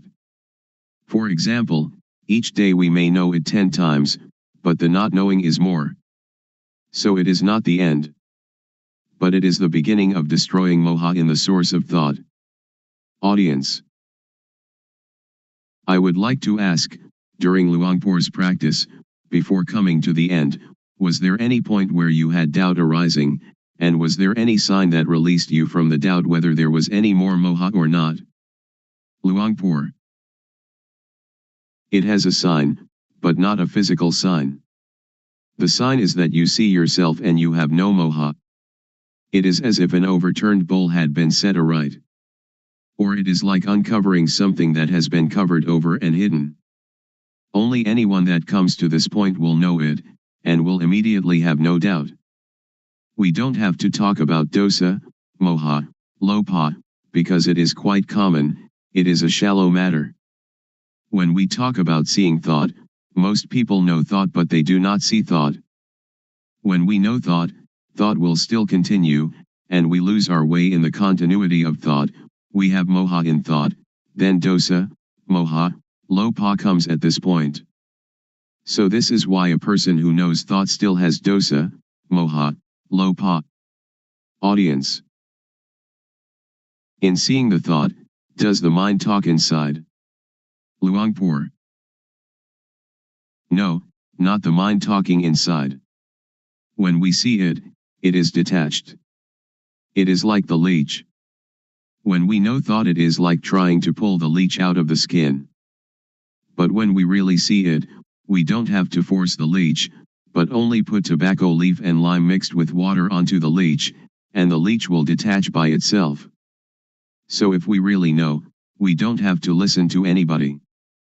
It is like we are sitting here now, we don't have any dosa or lopa, and we only have moha, because we do not see our life. When we see and know our own life all the time, dosa, moha, lopa cannot arise. So our mind is clean, our life is not dirty, there is no external sign, people cannot see, but we know and see ourselves. Audience. Luangpor says that when we see thought, thought will stop immediately. I am not sure about this. If it is true, I would like to ask, when we see thought and thought stops, do we know what the next thought is? Luangpor. Don't pay attention to the next thought. Only see the thought, it will stop by itself. Don't pay attention to where the thought comes from. When we see it, dosa, moha, lopa cannot arise. Audience. Luangpor teaches to see thought. Who is the one seeing the thought? Luangpor. Don't seek the subject, and we will see that one is the refuge of oneself. And that is the real refuge. We can either say the person knows, or we can say that Satapanya knows, whatever we may say, because there is no self that we can catch and take a look at. Because to see and to know are two different things. To know is entering into thought, and thought continues. Audience. I have listened to Luangpor, and have the feeling that thoughts, and emotions like gladness and sadness, are something external. They are like rice and curry, which we can make use of, we can eat them, and we can see them. But when these things arise in us, we cannot see them, either thoughts or emotions. This is not a question, but I would like Luangpor to make it clear. Luangpor. To see thought is one thing, to know thought is another thing. When we see thought, we can detach from thought. When we know thought, we still attach to thought. So knowing thought is the knowledge that belongs to avidya, not knowing, the knowledge of a person who has no panya. But with the knowledge of one that has panya, to know and to see can be separated. It is vidya, knowing, or panya. Panya and vidya will separate thought apart, and that is the end of dukkha. So one that has panya knows like this. But I can assure you that all of you here can do it. Please try it yourself. Just to listen you cannot know it. It is only memorizing. If we practice it, we will come to see clearly, to know really. This is our own knowledge, so it is called buddho, which means to see, or to detach. Audience. When we know truth, and we know it clearly, is there any guarantee that, after knowing the knowledge will not disappear again? When we know, do we know for good, or can it disappear? Luangpor. It is something inside us. It does not disappear. Suppose we know our eyes. We have our eyes all the time. This is the symbol that everyone has it and can teach it to others. I can assure you that all of you here, practicing this method, will not take longer than 3 years to know. Audience. Luangpor, would you please give a blessing to all those here? Luangpor. When a monk gives people the moral precepts and a blessing, that is one kind of goodness, but the real morality and real blessing is alertness and awareness of yourself. Please, each of you, practice the awareness wherever you are, at home or the office, in all movements, and that will become the real morality, the real blessing. The real morality, the real blessing will occur when you know, you see, and you understand by yourself, and when you respect yourself. Then it will not rain hard on that. Today is an important day, that we gather to listen to my talk on truth. What I am going to talk about is what I experienced. I have practiced it, and the result it has given me is that I have no doubts. All of you here want no dukkha, suffering, like myself I suppose.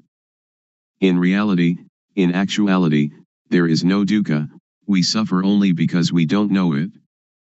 All of you listening to my talk right now have no dosa, anger, no lobha, greed, and no moha, delusion. The origin of the mind of human beings in every nation and of every language is as such. Please set up the mind to listen, and bring it into practice. First of all, we have to practice awareness. Most people do not understand, so they try to find calmness, but without success. I did that also. I sought calmness, but I didn't know where calmness was. Now I would like to talk about another kind of calmness. The calmness of freedom from not knowing, because we know and because we are alert. The calmness of freedom from uncalm, of freedom from doubt, because when we practice the correct method of awareness we will know the supposition of everything there is in the world, because the awareness of ourself will bring panya, knowing. There are 4 kinds of panya: knowing by memorizing, knowing by recognizing, clearly knowing, and really knowing. And all these panya are in every person. Sajja means truth. There are 4 levels of knowing Dhamma: to know Samyati Sajja, conventional truth; Paramatha Sajja, directly contacted truth; Atha Sajja, the deep truth; and Ariya Sajja, the fundamentally transforming truth. And this can make anybody become a noble individual, regardless of social class or language. The first step is Sotapanya, the second step, Sakadagami, the third step, Anagami, and the fourth step, Arahant, the 4 stages in the change from being hopelessly deceived to fully freed. Now in the beginning stage of practice, we know Vatu, thingness; we know Paramatha, mind touchable; we know Akara, change in Jess. The mind will change to be Ariya, noble, because we have clearly seen the source of dosa, moha, lobha, anger, delusion, greed, and then clearly known the source of Vedana, sunya, sankhara, vijnana, feeling, percept, conceiving, knowingness. This is called to clearly know and to really know with jnana-panya, the knowledge of full awareness knowing, that arises from the developing of sati, awareness. Next, we use sati to see the mind; panya will arise, and we will know the source of kilesa, defilement, stickiness, tanha, craving, heaviness, upadana, attachment, and kama, action. Next, use sati to see the mind again; whatever thought arises see it immediately, and we will know the deception, know in time, know the protection and know the cure. We will know how to conquer conceptual thought. Sila, moral conduct, will occur within our own mind. It is not the person who observes sila, but sila observes the person. Sila means normality. Whenever the mind thinks abnormally we see the thought immediately; this is called sila observing us. People who only keep the precepts will not know this mind's occurrence. So sila is a tool to get rid of crude kilesa, to destroy dosa, moha, lobha, to destroy kilesa, tanha, and upadana. Then sila appears. Samadhi, steadiness of the mind, setting up the mind, is the tool to get rid of the median kilesa. Median kilesa is the attachment to calmness. I have done breathing meditation, which brings calmness, but it is the kind of calmness dependent upon moha. I did that because I didn't know the real calmness at that time. Now I know calmness. Real calmness is clearly seeing, really knowing, and really understanding. This kind of calmness, everyone can do it when they know the source of moha. Whether you are a teacher, student, merchant, or homemaker, you can do it. Everybody needs calmness, and this kind of calmness, whatever kind of work you do you still have it, because you know the source of moha. We don't have to sit with eyes closed to get calmness, but we can have calmness in this very society. Whenever conceiving thought arises, samadhi will see it immediately. Samadhi doesn't mean to sit with eyes closed. Samadhi means setting up the mind to see our own mind, to see our own work. Now panya gets rid of the subtle kilesa. We know the subtle kilesa when we know the source of thought whenever it arises. Whatever we do now, we have normality in speech and mind. When all these conditions gather, there will arise a kind of jnana, insight knowledge, and it will break apart from the person. Only the one that practices will know. All of you sitting here now have as yet no jnana, but the non-suffering and non-happiness is already there. When we don't have jnana we don't know it, so we seek calmness. Now, as you are sitting here, look at your own mind. You don't have jealousy, ill will, and aggression. Now your mind is indifferent, not suffering and not happy, beyond good and evil. This state is in everybody, and this is the calmness that everyone is seeking. Somebody who doesn't know comes to teach people. A lot of people follow that person and sit with eyes closed, trying to find calmness. This is trying to get something that doesn't really exist, trying to make something that cannot be real become real. It is impossible. So that is only the state of delusion. Now we come to know the real thing. It is called upekkha, indifference, equanimity. It is our own mind. It is like something that is covered over. Now, when we come to see our own mind, it will be revealed. So we don't have to do anything with calmness, because it is already there. The only thing we have to do is know the method of practice. The method of practice is to know the movements of the body. We don't have to watch the movements of our breathing, we have to know the movements of the physical body and then see the movement of the mind. Breathing is never glad or sad, it never hates anybody or likes anybody. What is angry is the mind that is thinking. What is pleased is also the mind that is thinking. So we come to see only this point. To see this point is to be aware of thought. In order to see thought, don't enter thought. As soon as it thinks, detach from thought, like a cat catching a rat. We don't have to teach the cat to catch rats, but whenever a rat comes the cat will get it. The clear knowing and real knowing is the same thing. Most people understand Jnana only as memorizing and recognizing. Very few know clearly and know really. Anyone that will clearly know and really know must make an effort always. Wherever they go they always watch thought, going to the toilet, eating food, whatever they do they look at thought. When we watch thought a lot, like a cat watching for rats, then when thought arises sati or jnana will clearly see immediately. This is called jnana, getting rid of the subtle kilesa. When we come to this point it is like the hidden thing is revealed, and we will know all religion, we will see with self-understanding the teaching of any religion. We will understand Hinduism or Christianity. We don't understand now because we just memorize from the texts. That is only a kind of history. Now we come to study at ourself. Reality is in us. Texts are only the words of other people. We come to see our own mind, and we will be another knowing individual. I will stop now. Anyone that has questions can ask. Audience. Luangpor teaches that when we go to the toilet we also watch thought. Shall we watch our walking, or shall we watch thought, or what shall we watch? Luangpor. Thought arises even when we do not pay attention to it. So when it arises we will see it, we will know it, we will understand it. If we pay too much attention trying to see it, it will not think. So we should practice in an indifferent, detached way. When it thinks we will know. Samadhi is also awareness. When you are aware of yourself, that is samadhi. When it thinks and you see thought, that is samadhi. Audience. When I sit I can watch the thought, but when I walk to the toilet and intend to see the thought, when thought arises should I stop walking and see the thought, or what should I do? Luangpor. You don't have to stop walking, just be aware of yourself. When we are aware of ourself, that is samadhi. Whatever movement we make we will know it. Unintended thought will arise by itself. If we do not see it we will attach to it, and this is dukkha. So we come to know the cause of dukkha. Normally our mind is indifferent.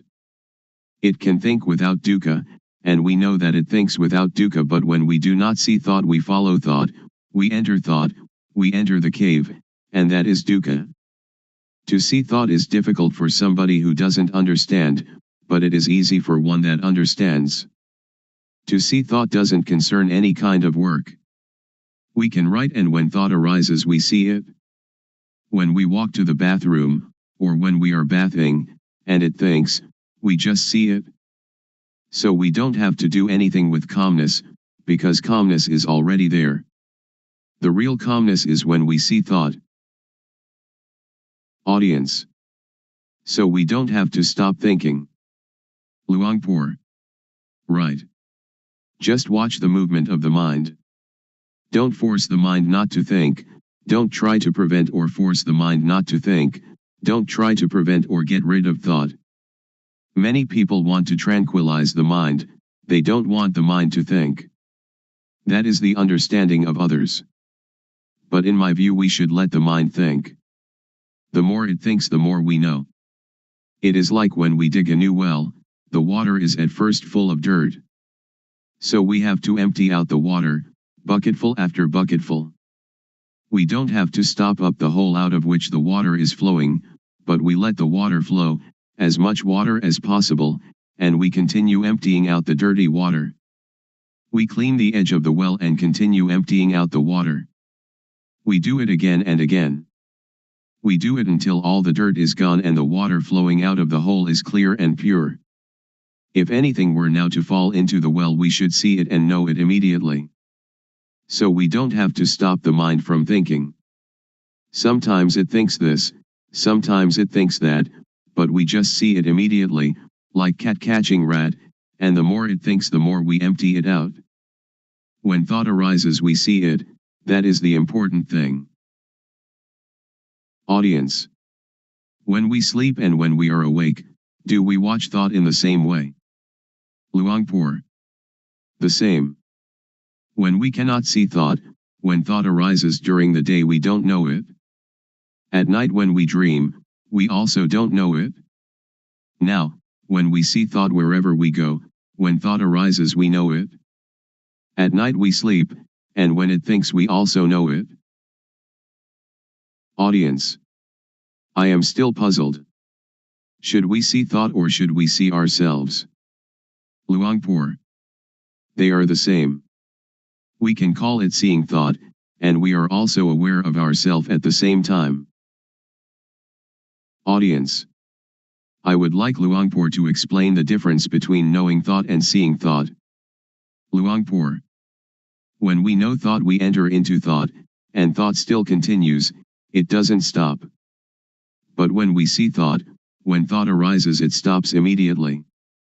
So we should practice often to see thought. There will arise yana banyat. Do it like boxers. Every boxer wants to be world champion. Boxers need to be very quick. Dosa, moha, lopa is quick in one way, sati, samadhi, banya is quick in another way. When we train sati samadhi banya, to be very very quick, it will be world champion, it will conquer the world. This conscious body is the world. Do we want dosa, moha, lopa, or sati, samadhi, banya, to rule the world? If dosa, moha, lopa rules the world, it is a world of endless sorrow, endless dukkha. If sati, samadhi, banya, rules the world, it is a world of radiance and peace. Audience. When we watch our movements and thought arises, how can we know it? Luangpor. If you want to know, you have to practice yourself. Audience. Is discovery of calmness the same as discovery of oneself? Luangpor. Yes. Audience. If we can find calmness within ourselves, how can we keep it with us all the time? Luangpor. It is there all the time. What is not there all the time is not calmness. Audience. People have kamma and kamma disturbs us. So how can we be calm? Luangpor. No, not in that way. We just think ourselves. Karma just means action, not those kinds of karma that you did in the previous life. Audience. If we don't think about karma, then there is no karma, is there? Luangpor. Right, we don't have to think of it. Audience. People are seeking the same thing, but why are there so many thoughts? Luangpor. Because there are many different teachings, many books, much talking, so all are mixed up, and this causes suffering. This way of calmness doesn't concern studying books. It doesn't concern anything. When we read many books, or listen to many teachers, we only have knowledge for talking, so we don't have the experience of the real calmness. Audience. How can it be there all the time? Luangpor. If we add colored dye to water, people say that the water is red, or the water is black, or whatever color it is. But in reality water is colorless, and if what is not water is removed then we see it. Upekha is the mind's natural state. It is present in everybody without exception. When somebody becomes very angry, Upekha anchors that person just like a ship's anchor and therefore they don't die of shock. When somebody becomes very greedy and would like to take a great deal away from others, Upekha is like a ball and chain, holding back and moderating the greed, so that it doesn't totally unbalance that person. So Upekha is already there, we don't have to seek it. It is like the sun when it is hidden by clouds. Dosa, moha, lopa, when it arises, obscures Upekha. But when we clearly see our mind, Upekha is uncovered. Audience. Luangpor said that gladness and sadness are the same thing. How can they be the same? Luangpor. They are dukkha. Gladness is one kind of dukkha, sadness is another kind of dukkha. Unknowing people live with dukkha, eat with dukkha, walk and stand and sit with dukkha, sleep with dukkha, wherever they go they bring dukkha along. When they see a movie they laugh, laughter is a form of dukkha. When they meet with sadness they cry, crying is a form of dukkha. Gladness and sadness, both of them are forms of dukkha. Just so, I imagine that there are two kinds of darkness, white darkness and black darkness. When we earn a lot of money we are glad. That is dukkha. It is the white darkness. When we lose money we are sad and the mind thinks angry thoughts. This is also dukkha. It is the black darkness. But both are dukkha. Audience. In reality there is no gladness or sadness, they just arise from moha, don't they? Luangpor. Just like that. Audience. Luangpor said that all kinds of gladness are dukkha. Is there some kind of gladness that is not dukkha, for example love between husband and wife? Luangpor. All are dukkha. Audience. How about gladness in Dhamma, or sometimes when we look at the sunshine we feel happy? Luangpor. That is not dukkha, not suffering or happiness, not gladness or sadness. It is indifference, equanimity. Audience. I would like Luangpor to explain the thing that is called love. For example, a woman and man who are going to get married. Luangpor. Somebody who doesn't know dukkha will approach dukkha, and dukkha will teach its lesson. Audience. When we see thought, it stops. So during which time do we see the three characteristics, anicca, dukkha, and anatta? Do we see them when we see thought, or before seeing thought, or when we think of them? Luangpor. When we think of them that is not seeing with jnana-panya, it is just memorizing or recognizing. After we clearly know and really know we don't have to ask anyone. Audience. How about the intention to do something? Suppose that somebody says something bad to us, and we have the intention to harm them. Luangpor. To harm is stupid. When we know the states of suffering and of happiness, we do not want anybody to suffer. We will help all to live without dukkha. Audience. When I am going to give money to beggar, I know my thought, which is to give money. To see that thought, is that called punya? Luangpor. That is not called punya, it is called knowing from memory. All of us have mind, so before doing or saying anything, just look at our mind. Our real mind or real life doesn't hate anybody and doesn't love anybody. When we hate or we love, that is kilesa arising. So just come to see the mind at the beginning, and dosa, moha, lopa will be destroyed. After that, vedana, sunya, sankhara, vijnana, will still be there, but they are pure and have no dukkha. Continue to see the mind.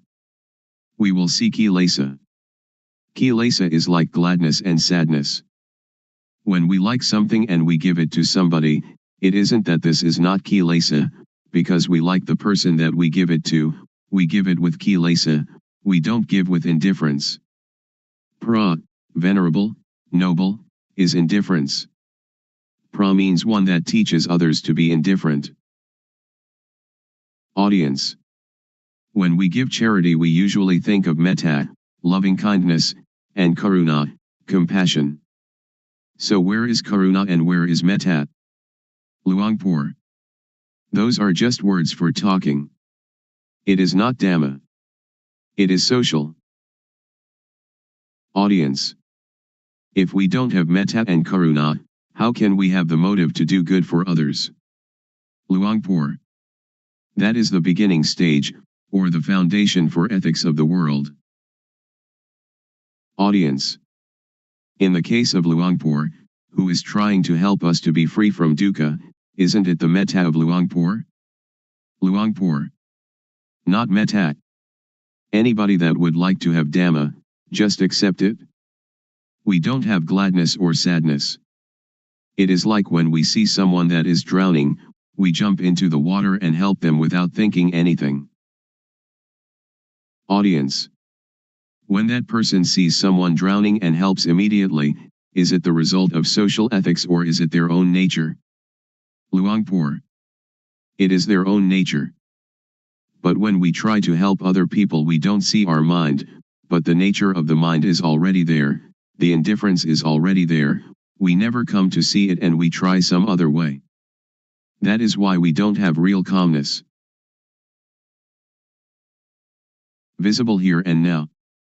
Calling to come and see. The Dhamma of an instant. Today I would like to bring to you the truth, as I have heard it from the elders, who passed this truth on from generation to generation. It may be that you've heard it, it may be that you haven't.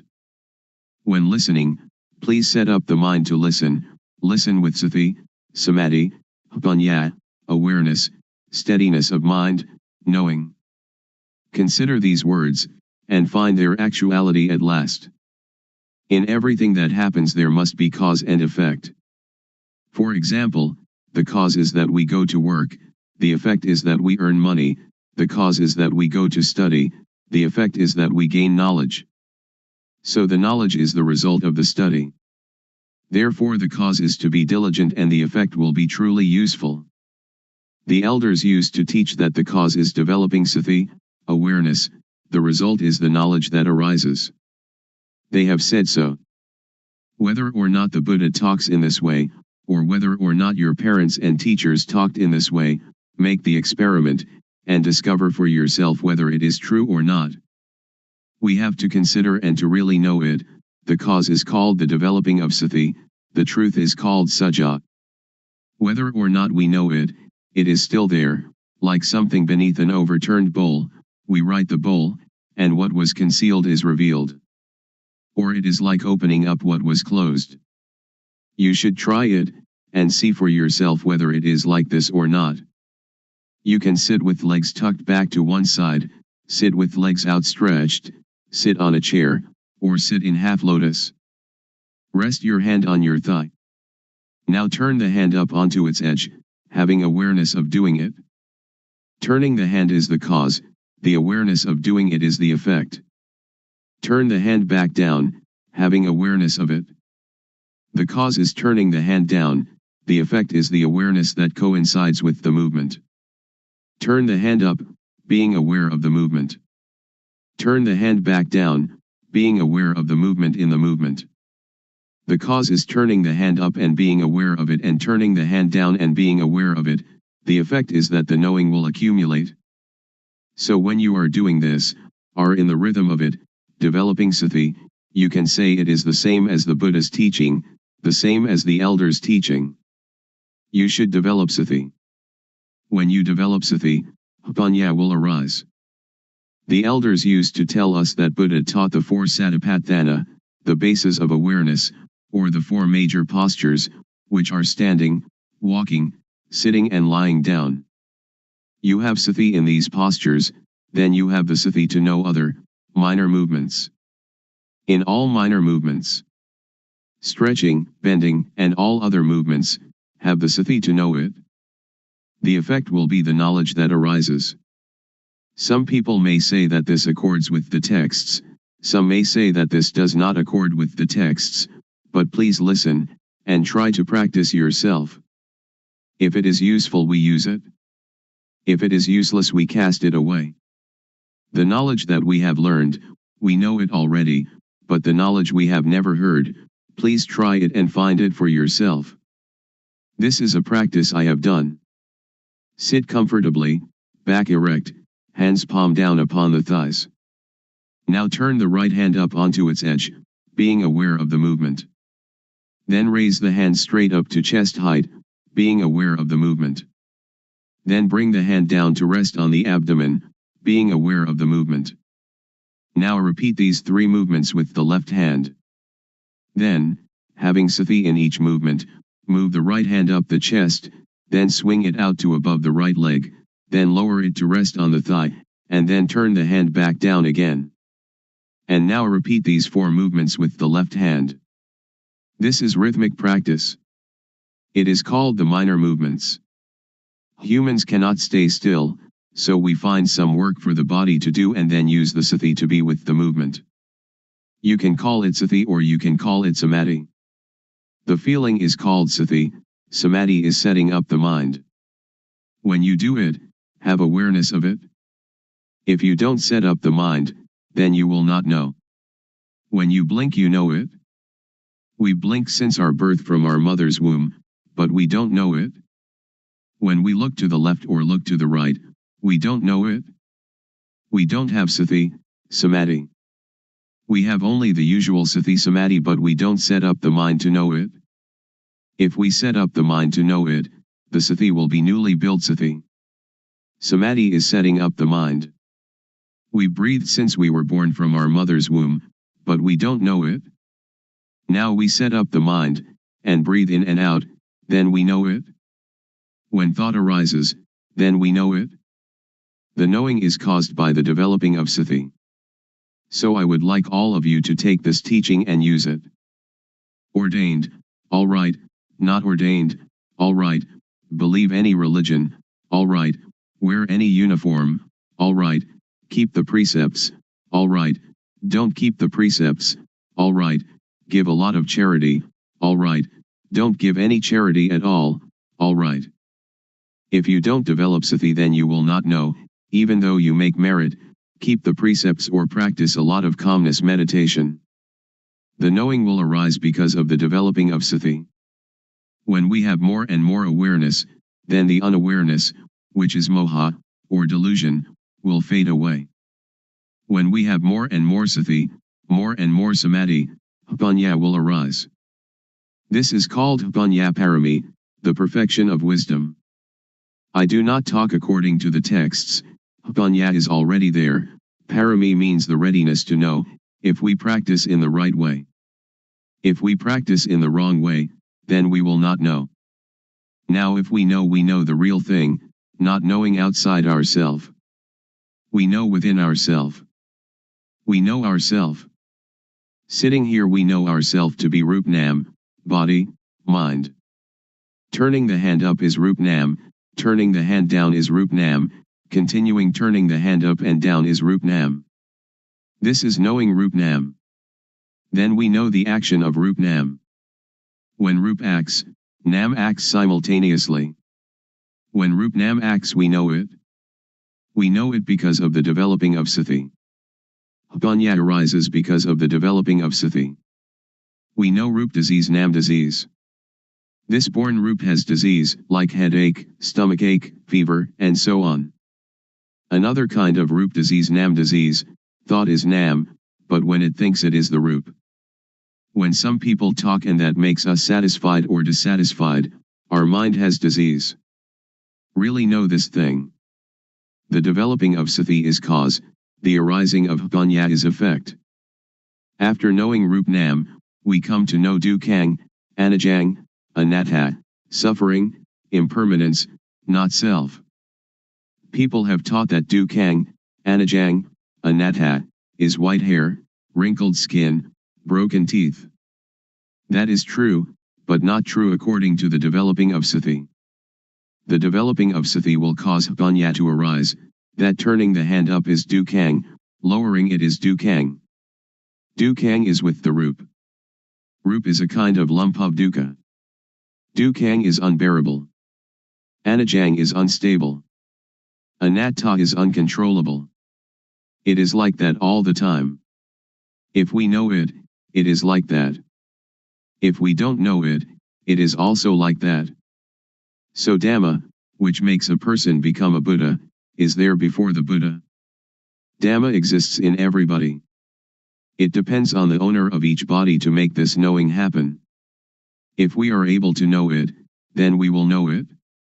It is like the overturned bowl, whether it is overturned or set aright is up to us. Now we come to know sammuti, supposition. Know all kinds of samyati completely. We know that money is just a kind of metal, just a kind of paper, but we conventionalize it. Woman and man are samyati as well. When we don't know it, we suppose it to be woman and suppose it to be man. But if we don't suppose it, then we don't know them. Ordination and disrobing, monk and novice, all are samyati, just take a piece of cloth to wear. The knowing is sati, samadhi, panya, and saja is truth. If it is true by samyati we know it. If it is true by paramatha, direct contact by the mind, we know it. Ghosts and deities are all sammuti. Have we ever seen them? A ghost is a person who acts, speaks, or thinks evil. The body doesn't do anything, it is rup, like a doll. The thing that moves is the mind. Deities are the same, we suppose them. When we don't really know samyati, we don't know. We really don't know. I can guarantee that we don't know. I myself didn't know. But others may have, I don't know.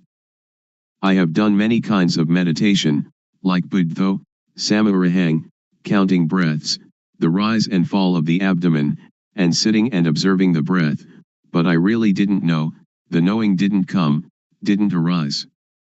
It led to calmness and attachment to calmness. So calmness, or samatthana, the working ground for tranquility, is like putting a rock on top of weeds. When we take the rock off, the weeds will grow better than before, because the soil has been kept moist. Vipassana means, clear insight, a complete uprooting. This is the real knowing. Anyone that does it, will know it. Anyone that was born as a human being, can do it, regardless of race, language, or religion. But we have to understand the correct method. Also we know sasana, religion. Sasana doesn't mean temples. The temple is just the supposed sasana. This is called samyati paniyati, convention of supposing. Paramatha, is the real thing, which exists in humans. Everyone is sasana. They say that sasana is teaching, they teach and the ear hears, then sati, samadhi, panya considers it, and becomes knowing. Really know that, oh, everyone is sasana. To destroy sasana doesn't mean to destroy temples or Buddha images, or Bodhi trees. To destroy sasana means to say bad things to people, to hit people, to kill people, which is great evil. So sasana is humanity. To curse someone is to curse sasana, to injure someone is to injure sasana, that is what evil is. Now Buddha sasana, Buddhism. Buddha means, one that knows. The body is like a doll. Sati, samadhi, panya is the knowing. So Buddha means sati, samadhi, panya, or the mind that is clean, illuminated and calm, which exists in everybody without exception. Now we talk about papa, sin. Papa is not knowing, darkness, stupidity. We fear papa, but why don't we make ourselves realize, so that we will be free of that fear? Panya, merit, is knowing clearly. People, when they come too close to monks, they fear papa. It is as if monks are the papa itself. That is just samyati. Now we don't have to fear papa. If we cannot conquer papa, then we will have no chance and no time to conquer it. Don't fear papa, but try to conquer papa. This doesn't concern making merit, keeping precepts, or vinaya, the code monastic discipline. The developing of sati is dhamma, is vinaya, is sila, normality, and is everything. We know all this because we develop sati. If we do not develop sati, but just study, that is only to memorize, not to see clearly or to see really. The developing of sati is to know clearly, to know really. When one knows, one can assure oneself and others. Anyone that does it will know it, because everyone knows the same thing. The knowledge is the shared object of developing sati. The result of developing sati can end dukkha. We don't attach to samyati, we will not fear ghosts, we will not fear deities. We don't attach to any samyati at all, because anything that does not exist we don't have to fear. Ghosts and deities have no real existence, just samyati. A ghost is somebody who speaks, thinks, or does evil. A deity is one that speaks good, thinks good, or does good. We know how to be human. Ghosts arise in people while they speak, think, or do evil. When anger arises, and we can stop anger, that is human.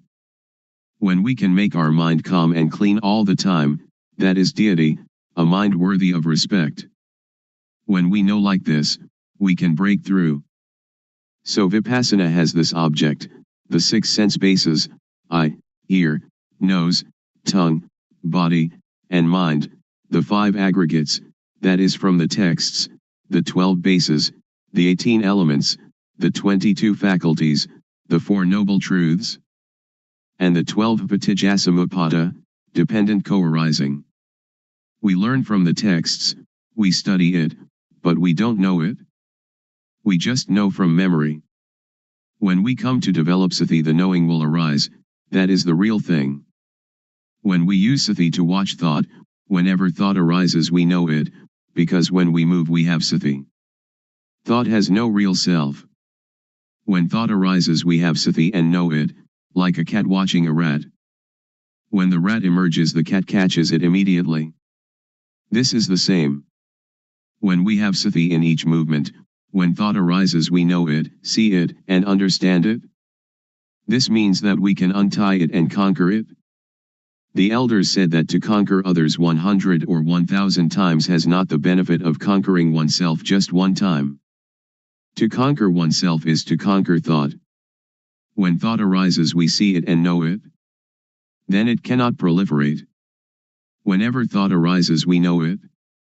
When we develop more and more sati, there will arise jnana panya, knowledge arising from full awareness knowing, to know clearly, to know really.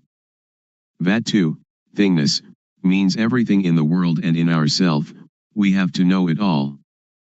Paramutha means, everything that exists in the world and in ourself, seeing it, having it, being it, right now in front of us, touchable with the mind, we have to know it all. Agara means, that everything in the world and in us can change. When we clearly comprehend it, then we see, know, understand, and touch, dosa, moha, lopa, anger, delusion, greed, because it is vatu, paramutha, akara. After knowing this, the mind will be very cheerful, and can see, vedana, sunya, sankhara, vijnana, feeling, percept, conceiving, knowingness, not being dukkha. The real pra, noble, inheres in this. Pra doesn't mean you shave your head, but means the quality of the mind. Paramutha means the real thing. The real pra is in everybody without exception. In this way of developing sati, the feeling of the movement is the cause, the effect is knowing all this. Pra means teacher, one that teaches. When they know this and teach this, there is no dukkha. A real pra knows samyati panyati, paramutha panyati, attha panyati, and ariya panyati, the four levels of designation. The mind has changed and we will really know this. If we know other things, it is not correct.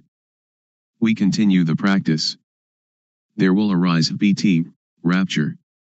We feel comfortable, the mind is light, it is like in darkness there arises the light, or the dirty becomes clean again. Or like black and white, or the heavy becoming light. The mind changes from one stage to another. When the knowing arises, the not knowing disappears immediately. When the quality of the real pra arises, the quality of not being a pra disappears immediately. When the quality of being deity arises, the quality of being ghost disappears immediately. When the quality of being human arises, the quality of being other disappears immediately. It arises and substitutes for the other. This is called to be born here and die here. Not being born from the womb of the mother and dying physically, that is another thing. That is also the supposing of dukkang, anajang, anatta. Continue the practice. It will be like a pot of water, which has filled to the brim, is now having water removed. When the knowing arises, sati will be reduced, not full like the previous stage. In the practice our awareness is full, but when the knowing arises it will attach to the knowing, it will attach to the object.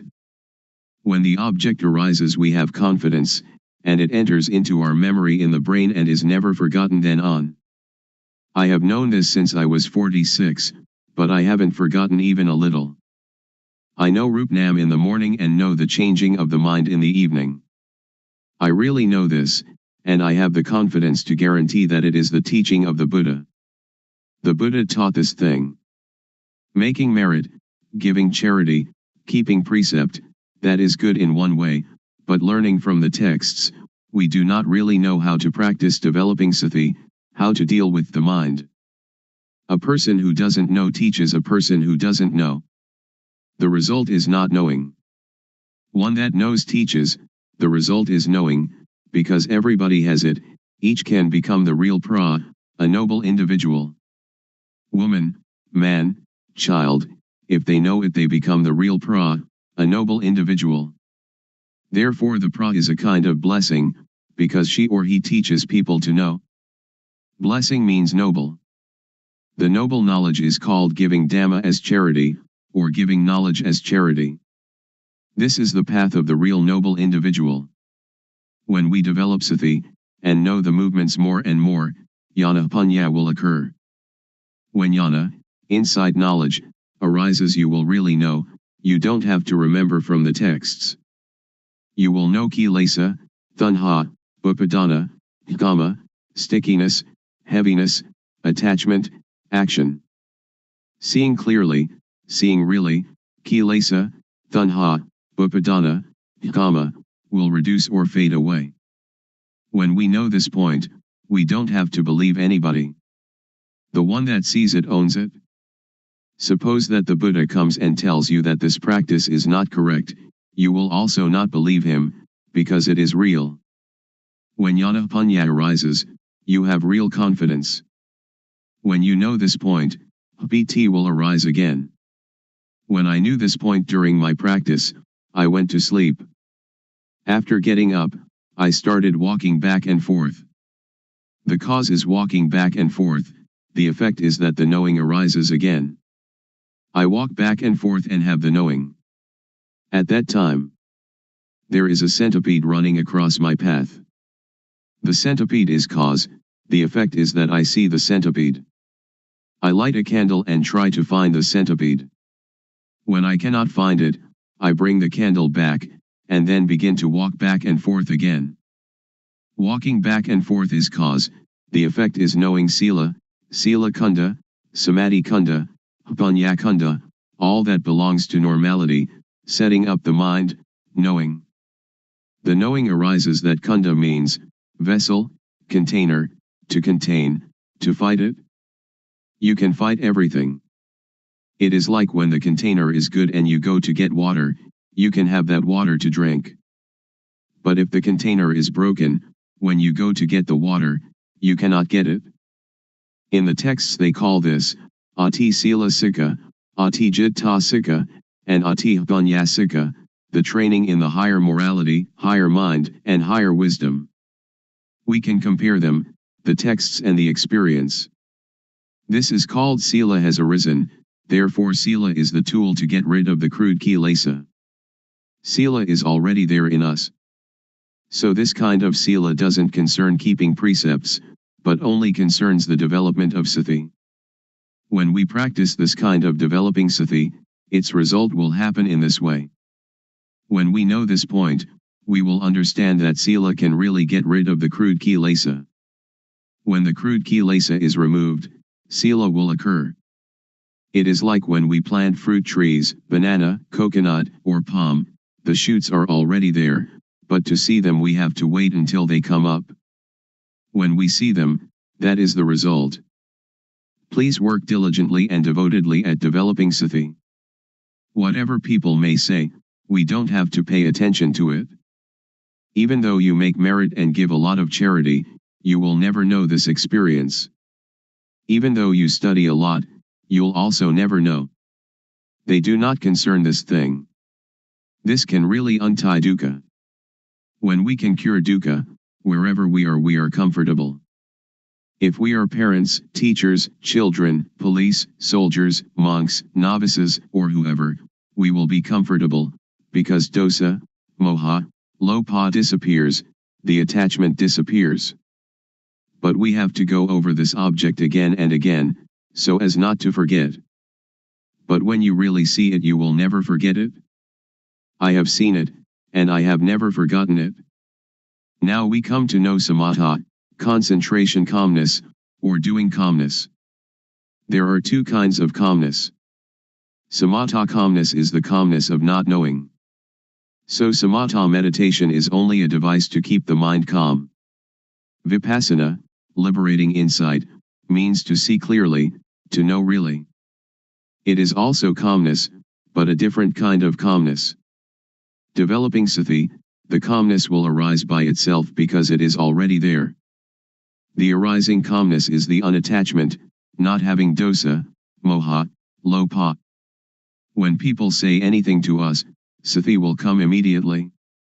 It is like having only one chair but there are two people who are running to sit on it. When sati arises, sati will sit there, dosa, moha, lopa cannot come, because sati, samadhi, panya is already there. It is full. The fullness is already there. The voidness is also already there.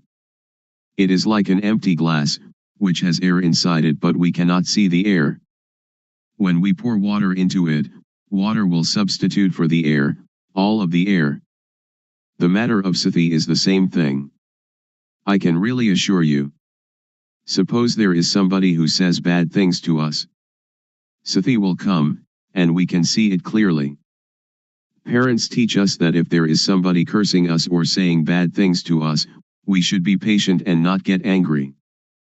But we cannot stay still because we don't see it. When there is nobody to say bad things to us, we are already comfortable, because the comfortable is already there. It depends on what we suppose to be the owner of each body to practice and make it occur. When we practice, the clear knowing and the real seeing will occur. I can assure everybody. If somebody does not develop sati and does not make this thing occur, that person doesn't have it, but it is already there. So we should respect each other. After knowing sila, we will know gama, sensuality.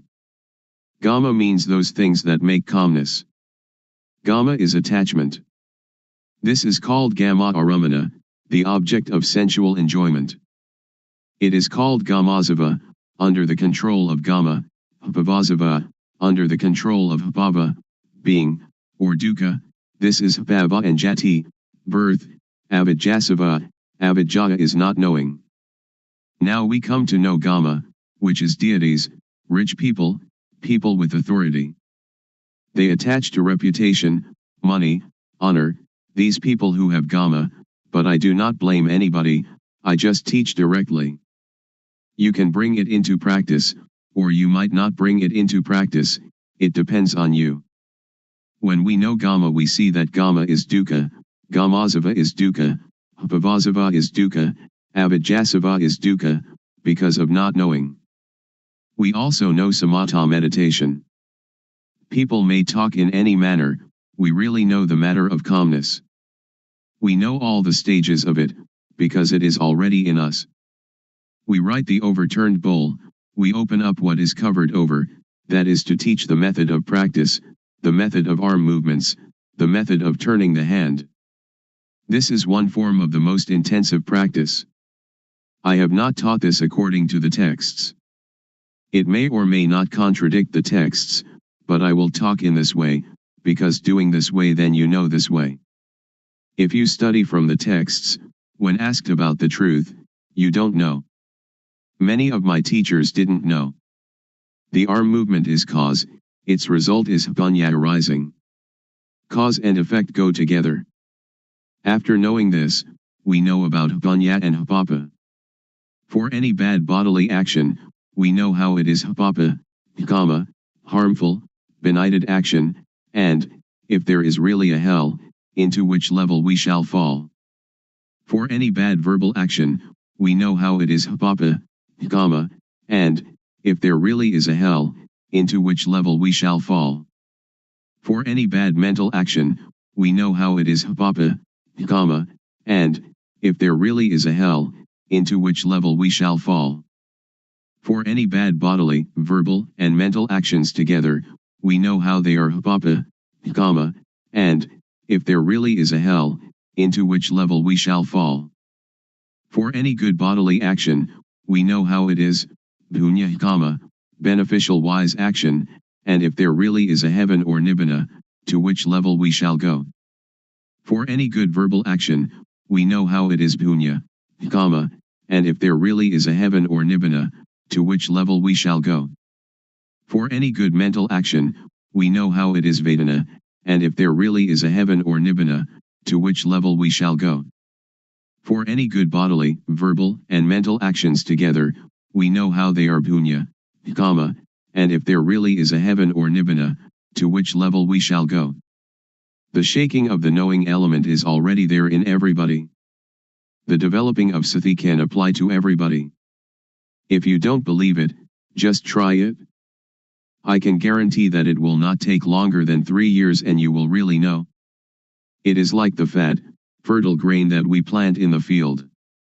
If we practice incorrectly, it is like the empty husk. If you dig the ground, but not in the right place, then you cannot get water. If you dig into the ground in the right place, then you can really get the water. This kind of practice, if you do it correctly, you will really get the result. If you do it incorrectly, you will not get the fruit. When the occurrence happens, we know about 4 elements, earth, water, fire, and wind, they come together. When we know this, the occurrence arises. We know the end of dukkha. The end of dukkha is here, it will demolish all and everything. On this thing I do not believe anybody. When we come to the end we will have jnana. Sila is the tool to get rid of crude kilesa. When the crude kilesa comes to an end, sila occurs. Samadhi is the tool to get rid of the median kilesa. When we know the median kilesa, then we know samadhi. Panya is the tool to get rid of the subtle kilesa. When the subtle kilesa is discarded, Panya then arises. That arising Panya is called Jnana Panya. Because it is inside us, we know it. If it is not there inside us, then we don't know it. I can assure you that everyone without exception can know it. Women, men, believers of any religion. When I was practicing this method, I was not a monk. Sometimes I wore shorts, sometimes I wore trousers. After knowing this Dhamma, I taught brothers, parents, aunts, and uncles for 3 years.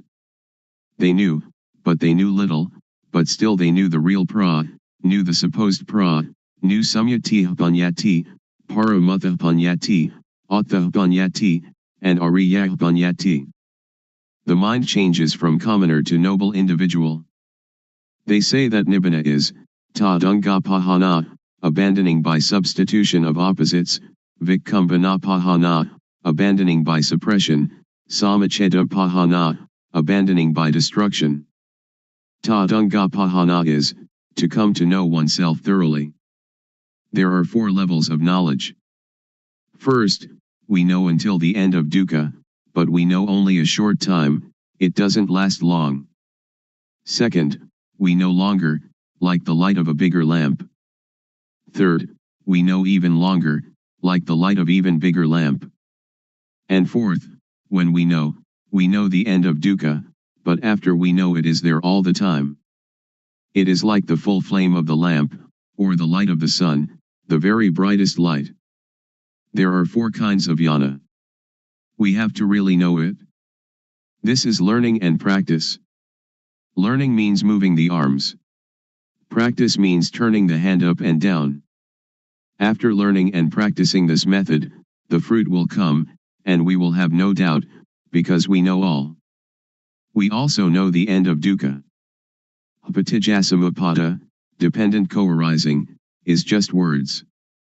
If we want it in our practice, we have to come to the cause, that is to practice movement, until Panya arises. When Panya arises, when we talk about Patijassamuppada, we know it immediately. So now we come to the conclusion. We practice developing sati, and we come to see thought, we come to see the mind. We do the practice like a boxer, once in the ring, the boxer must box. We do it often, step by step. We do it like a ball in a field. When people do not stop kicking the ball must continue to roll. When they stop kicking it, the ball comes to rest by itself, it doesn't have to fight nor to escape. We come out of thought, come out of the cave, and we live in the brightness. We see our life mind at all times. When the mind moves, we know it, sathipanya, awareness knowing, is there immediately, like a barrier against all harm. And though the world of others be turbulent and heated, with us the whole world is at peace. Be that way. To be experienced by the knowing each one for oneself. How to practice developing sati. The Buddha teaches us to know our duty. The duty of humanity is to practice Dhamma. The duty of humans is to teach humans to be human. So we should look to ourselves first, we should consider ourselves first, we should teach ourselves first. If we waste our life, we cannot buy it again. If we let our life suffer, we waste it. The Buddha teaches us nothing else than to extinguish dukkha, suffering, but when we don't know, we seek its cessation outside ourselves. But dukkha of that kind doesn't exist. The teachings of the world teachers are like all the leaves in the forest, but those leaves that can be used as medicine are few. Don't take them all, together with their roots and trunks. When it comes to the practice of gamatthana, meditation, or vipassana, insight, we should take only that which can prevent dukkha from arising, can extinguish dukkha at its source, can destroy moha, delusion. So we take only the heart. The heart of the teaching I am talking about is to have sati, awareness, to have panya, knowing, to see thought. Whenever thought arises, see it, know it, understand it. Know it in whatever manner it comes, and know how to prevent it from deluding us. Wherever we are, that is where we must practice. Nobody else can do it for us. Wherever we go, we are the one that goes. Wherever we stay, we are the one that stays. Sit, eat, drink, sleep, we alone do it. If we are a person who keeps precepts or gives charity, we can practice. And if we are somebody who never does these things, we can also practice. To help others is good, but it is good only in a worldly way. To practice developing sati, samadhi, panya, awareness, steadiness of mind, knowing, however, is good in every way. So before you teach others you should train yourself, until you clearly and really see, know, and understand. When you really see, really know, and really are, then you can teach others comfortably. So this practice, we have to learn it ourselves, we have to teach ourselves, we have to see ourselves, we have to know ourselves, we have to understand ourselves, we have to do ourselves. So you needn't be interested in others, just do this movement practice a lot, do it as nothing special, do it without hurry, without doubt, without speculation, do it without expectation of result. Be simple, and just move, one movement at a time, and know. When you don't know, let it pass, when you know, let it pass. Sometimes you know, sometimes you don't know, so it goes, but know. When the body moves, know it. When the mind moves, know it. This practice is a 24 hours a day practice, so relax and just be natural, just be normal. Set up the mind to really practice, and practice comfortably. The method of developing sati in daily life. When we get on a bus or boat, and are seated properly, we turn the palm up, we turn the palm down, we move the hand, or stretch the hand, or run the thumb over the fingertips, and blinking eyes, breathing, swallowing saliva, and so on, be aware of these movements. This is the way to have awareness returning to ourself. When thought arises, be aware of it, and detach it. The method of developing sati when we are at home. We can sit with both legs gathered back to one side, or cross-legged, or in a chair, or we can sit with legs outstretched. We can stand or lie down doing the rhythmic practice too. When we walk Jangama, meditating while walking back and forth, a length of 8 to 12 paces will do, we must not move the arms, fold the arms across the chest, or clasp the hand behind the back. The method of practice in a sitting position is shown in the stylized illustrations that follow. Rest the hands palms down on the thighs. Second. With awareness, turn the right hand onto its edge, then stop. Third. With awareness, raise the hand, then stop. Fourth. With awareness, lower the hand to rest on the abdomen, then stop. Fifth. With awareness, turn the left hand onto its edge, then stop. Sixth. With awareness, raise the hand, then stop. Seventh. With awareness, lower the hand to rest on the abdomen, then stop. Eighth. With awareness, move the right hand up to rest on the chest, then stop. Ninth. With awareness, move the hand out, then stop. 10th. With awareness, lower the hand to the thigh, then stop. 11th. With awareness, turn the hand down, then stop. 12th. With awareness, move the left hand up to rest on the chest, then stop. 13th. With awareness, move the hand out, then stop. 14th. With awareness, lower the hand to the thigh, then stop. 15th. With awareness, turn the hand down, then stop. And repeat this cycle of movements again and again. good in the beginning, excellent in the middle, and miraculous in the end. The object of the practice of developing sati through the method of movement. Stage 1, Suppositional object. We must know Rup Nam, body-mind, must know Rup acting, Nam acting, must know Rup disease, Nam disease. There are two kinds of Rup disease, Nam disease. With diseases of the body, like headache, stomachache, and wounds, we have to go and see the doctor at the hospital. The disease of the mind is dosa, moha, lopa, anger, delusion, greed. For a cure we must depend upon this method of developing sati, awareness. Then we must know dukkhang, anajang, anatta, suffering, impermanence, not self, unbearable, unstable, uncontrollable. Then we must know samyati, supposition. Whatever samyati is in the world, know it to the end. Then we must know sasana, religion, we must know Buddha sasana, Buddhism. Sasana is everyone without exception. Sasana means the teaching of one that knows. Know Buddha sasana.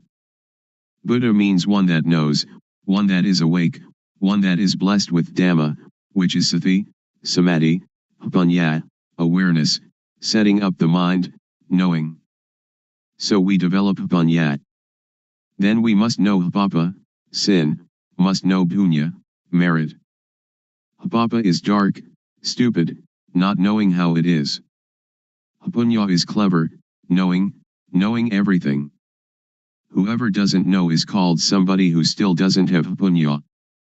End of stage 1. There will arise an obstacle at this point, because we attach to the knowledge of Vipassana or Kilesa. Vipassana or Kilesa, defilement of insight, is when we know outside ourself endlessly. We must withdraw. We must not enter thought. Stage 2, Touchable object. Use sati to see thought. When thought arises, know it, see it, understand it, and touch it. As soon as thought arises, cut it away immediately. Do it like a cat pouncing on a rat. Or like a boxer that climbing into the ring, must box immediately. The boxer needn't pay respect to the teacher. Lose or win, the boxer must box. We must not wait for anyone. Or like digging a well. When we find water, it is our duty to scoop out the mud, scoop out the mire, scoop out the water until it is finished. Scoop out the old water to the end. Now new water from inside will come out. We must stir at the edge of the well, clean the edge of the well, clean out the mud, and clean out the mire.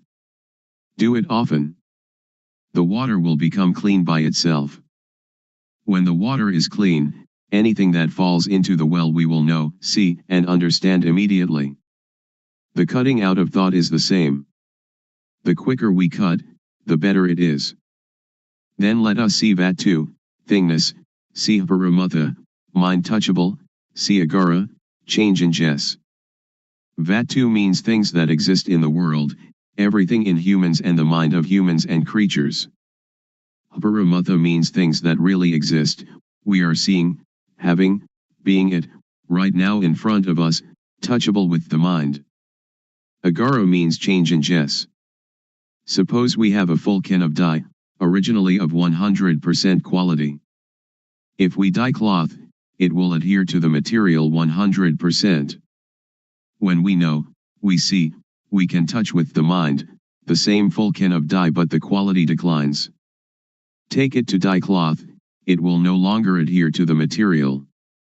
This we must really see, must really know. Then see dosa, moha, lopa.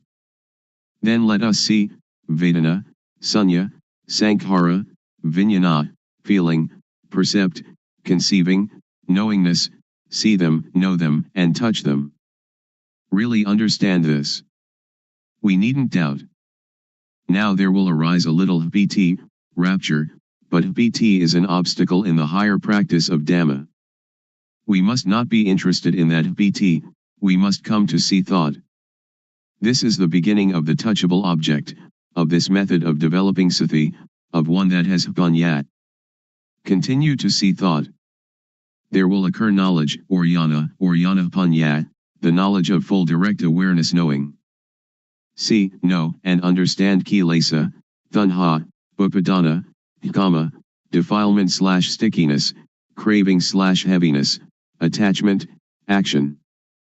Therefore attachment will lose its taste, loosen its grip and fade, just as poor quality dye cannot adhere to material. There will again arise piti. We must not be interested in that piti. Uproot satisfaction and dissatisfaction. Continue to see thought, to see the mind that is thinking. There will occur a kind of jnana, to see, to know, and to understand sila, normality, sila kunda, samadhi kunda, panya kunda, the gathering together, containing of all normality, setting up the mind, knowing, or, ati sila sikha. Ati jitta sikha, and ati panya sikha, the training in the higher ethics, higher mind, higher knowing. Kunda means to contain or to fight. Sikha means to steamroller into powder or to pulverize to extinction. So sila is the tool to get rid of crude kilesa. Crude kilesa is dosa, moha, lopa, kilesa, tanha, upadana, kama. When these lose their taste, fade, and loosen, then sila occurs. Samadhi is the tool to get rid of median kilesa. Median kilesa is calmness, which is to see, to know, and to understand gamazava, pavasava, abhijasava, under the control of sensuality, being, not knowing, because this kilesa is median kilesa, which makes the mind calm. This is one of the objects of this method of developing sati. When we know and see it this way, we will come to know dana, generosity, giving, keeping precepts, and doing gamatana, meditation, from every angle and every corner. There will arise jnana panya in the mind. For a bad bodily action, know how it is papa, kama, harmful, benighted action, and, if there really is a hell, into which level we shall fall. For a bad verbal action, know how it is papa, kama, and if there really is a hell, into which level we shall fall. For a bad mental action, know how it is papa, kama, and, if there really is a hell, into which level we shall fall. For bad bodily, bad verbal, and bad mental actions together, know how they are papa, kama, and, if there really is a hell, into which level we shall fall.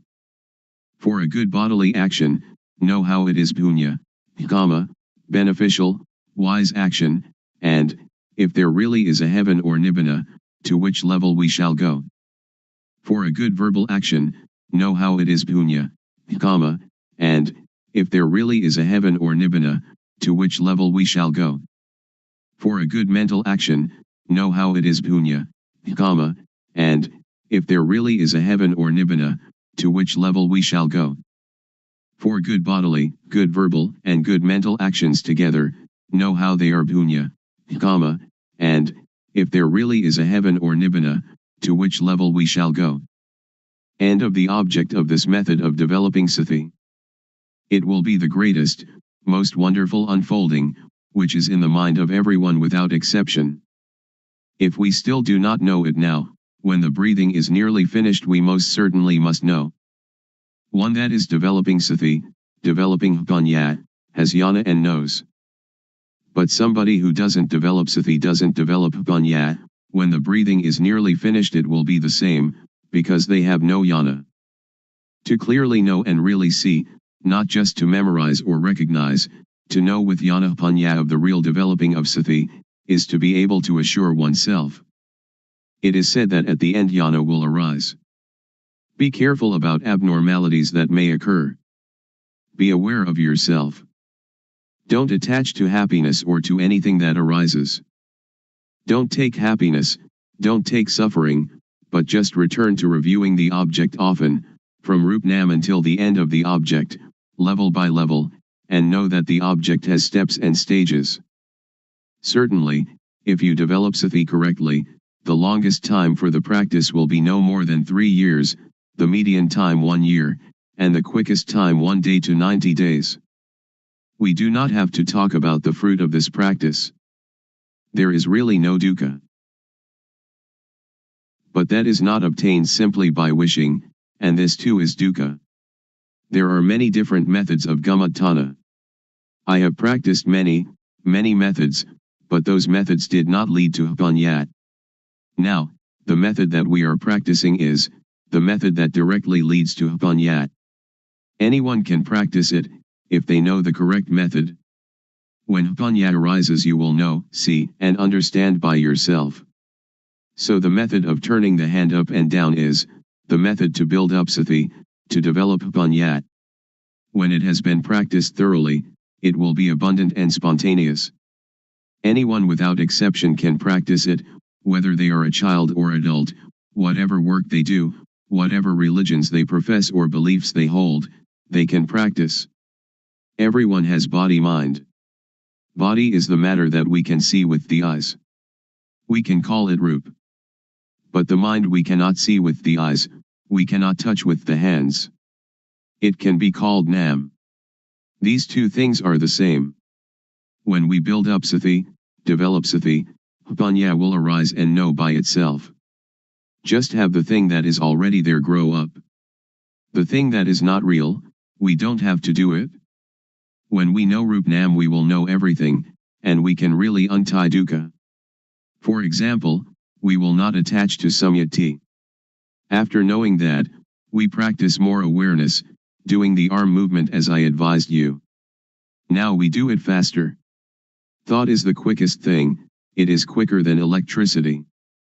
When sati Vipassana has increased, it will know, see, and understand dosa, moha, lopa. When we know it, dukkha in the mind will decrease. Most people misunderstand, and think that dosa, lopa, and moha are normal. But one that knows says that dosa, moha, lopa is dukkha, ugly, dirty, so he or she doesn't let that thing come close. This is called knowing one's own life mind, which is clean, illuminated and calm. When we know this point, it has great potential, like a small stream descending to become a big river. So the method of practice is to have more and more awareness, knowing the postures of the body, and those minor movements like blinking, looking to the left and right, inhaling and exhaling. All these movements can be seen with the eyes. But we cannot see thought with the eyes. We can only know it and see it with samadhi, sati, Vipassana. The samadhi I am talking about is not sitting with eyes closed. Samadhi means setting up the mind to be aware of ourself. When we have awareness of ourself continuously, that is called samadhi, or it can be called sati. When the mind thinks, we will know thought immediately, and thought will become shorter and shorter. It is like plus and minus, increase and decrease. If we talk, there is much to say, but I would like all of you to practice the movement, to practice by yourself through the method of movement. The fruit will come by itself. Glossary of Pali terms. The talks collected in this book contain an abundance of Pali terms. Luangpor Teean freely used Pali terms, both in discourses and guidance and in naming experiences that occurred in his practice. And for the most part his use of these terms corresponded more or less to their standard meanings. Many of the terms have indeed been absorbed into the Thai language, although sometimes he would use technical terms in an individualistic and non-traditional way. This glossary adds to and expands upon the brief translation of technical terms contained in the preceding text. And in so doing sometimes provides explication of the meanings of Pali terms that ranges more widely than Luangpor Teean's use of those terms. This glossary would therefore best be regarded as providing a background against which Luangpor Teean's use of technical Pali terms might be highlighted or clarified. Nevertheless, since it constitutes a major editorial intrusion, the glossary has been added to the preceding talks with some reluctance, and it should be used with circumspection. Strictly speaking, the talks should be self-illuminating. Single quotation marks enclose the words of Luangpor Teean. Some of the Pali terms are given with their Thai versions in brackets. These Thai words are transliterated in a way consistent with customary English pronunciation, with only the following vowel sounds requiring definition: A as in father, O as in Tom, A as in cup, OO as in book, except for Roop, where the vowel sound is that of moon. Agara, in brackets, again. Condition, state, property, quality, attribute, manner, mode, way, appearance, form, sign. In Thai, the word is used to mean symptom, condition, as of one's health, manner, outward expression, attitude, behavior. In the seeing of Vatu, Paramatha, Agara, it means that everything in the world and in us can change. Anapanasati. Meditation in which one focuses attention and mindfulness on the feeling, at the tip of the nose, of the breath naturally going in and out, and the mind becomes progressively stilled and then serves as a refined object for investigation and penetration. Anatta. Not self, without a soul, the fact that experience cannot be appropriated, cannot be put under mastery, the fact that there is no thing that is the subject of experience, even oneself is not one's own, the awakened one. Anicca. Impermanence, not stable, all conditions are necessarily subject to change, arising, changing while standing and then disappearing. Arahat. The fully and finally awakened one, the individual that has reached the extinction of dukkha, the end of being, the individual that has done what had to be done, the awakened one. Aramana, in brackets, arom. Object, a support, stay, basis, ground, the object of awareness, of knowledge, of sense. In Thai the meaning extends to mental object, preoccupation, emotion, disposition, mood. Arya. Noble, distinguished, one that has evolved to true humanity, has been altered through obtaining insight into things, as they actually are, one that has seen the cessation of dukkha, and therefore knows what needs to be done. Asava. Taints, a deep level of distortion in the mind, outflows, defilements flowing out from deep in the mind into thoughts, feelings, emotions, speech, and actions, mental intoxication, mental fermentation, eruption, discharge, as from a sore, corruptions, pollutants. Gamazava, Pavasava, Avijasava, the taints, outflows, fermentations of, the intoxication of sensuality, being, nescience, under the control of those things that make the mind calm, under the control of being and suffering, under the control of not knowing. Attha. Meaning, sense, essence, aim, goal, purpose, welfare, gain, advantage, fruitful conduct, acts productive of benefit. Avidya. Nescience, counterfeit knowledge, wrong knowledge, being deceived, not knowing, ignorance, unawareness, and ignorance of the nature of existence so profound as to itself be beyond awareness. Bhava. Being, the state of existence, being the experience or the subject of experience, the experience I am this, I am that, I am. Jangama, in brackets, Jungram. Practicing meditation while walking to and fro. Dhamma, in brackets, Tumma, Tum. Actuality, nature, the way things are in and of themselves, the truth of nature, the inherent nature of an actual process of existence, of experience. By extension, the Dhamma is used to refer to any doctrine that teaches the way things are in themselves, the truth of nature, and the way to awaken to actuality. Dosa. Hatred, anger, all negative thoughts and emotions, all force, dislike, aversion, malice, irritability, and so on. Dukkha, in brackets, tuk.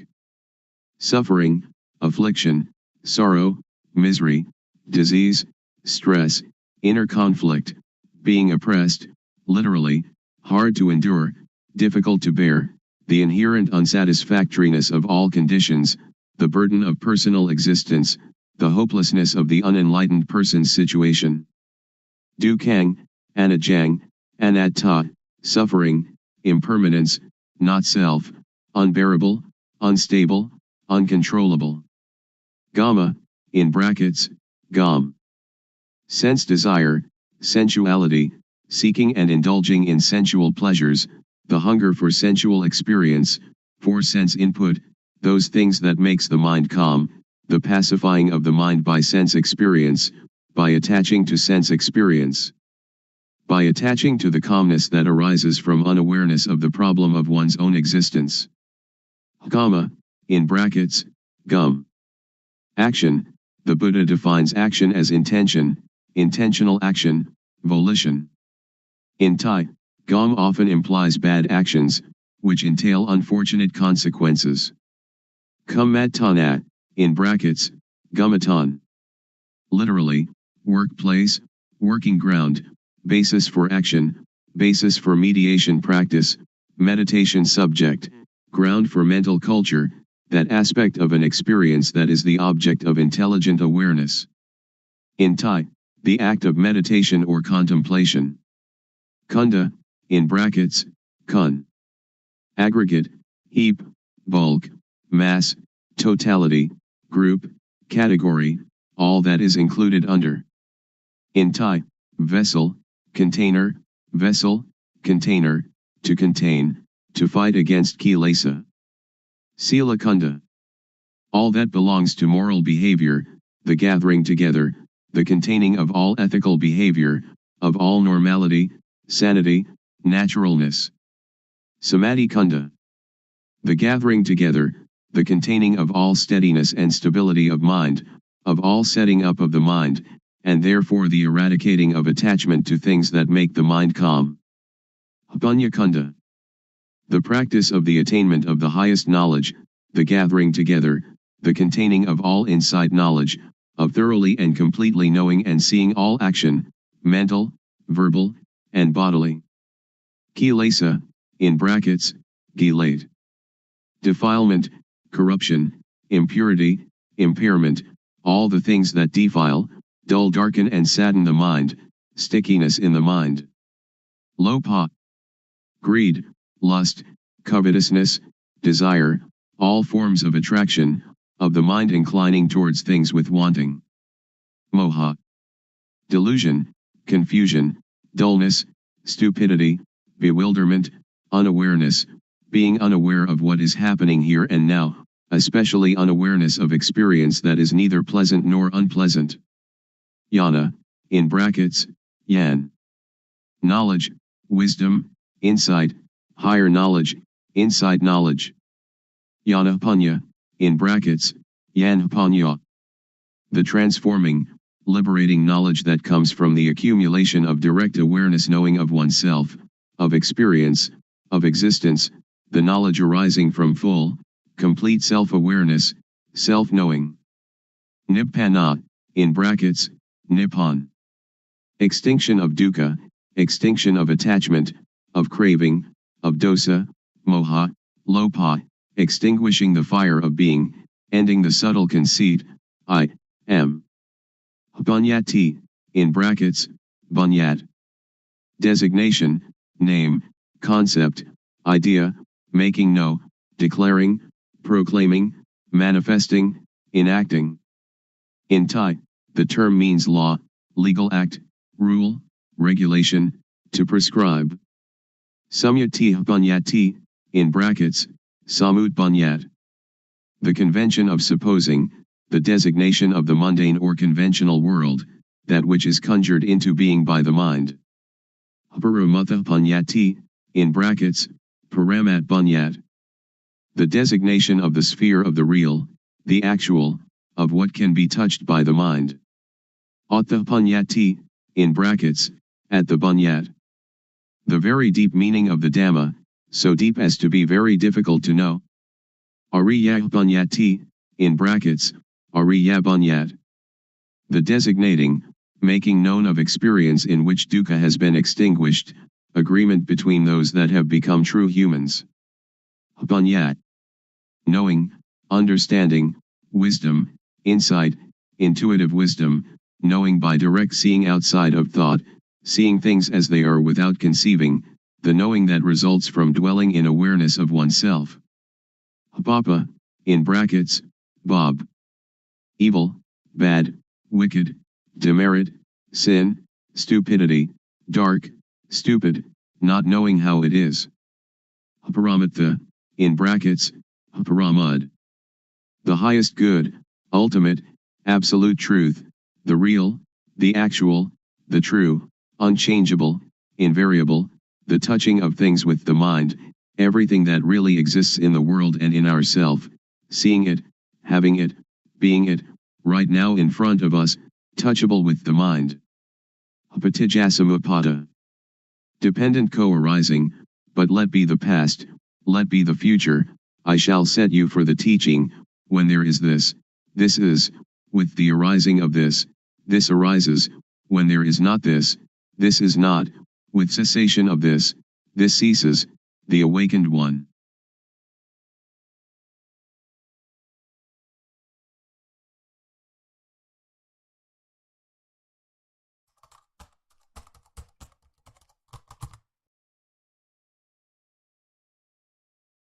May all beings be at ease, whatever living beings there may be,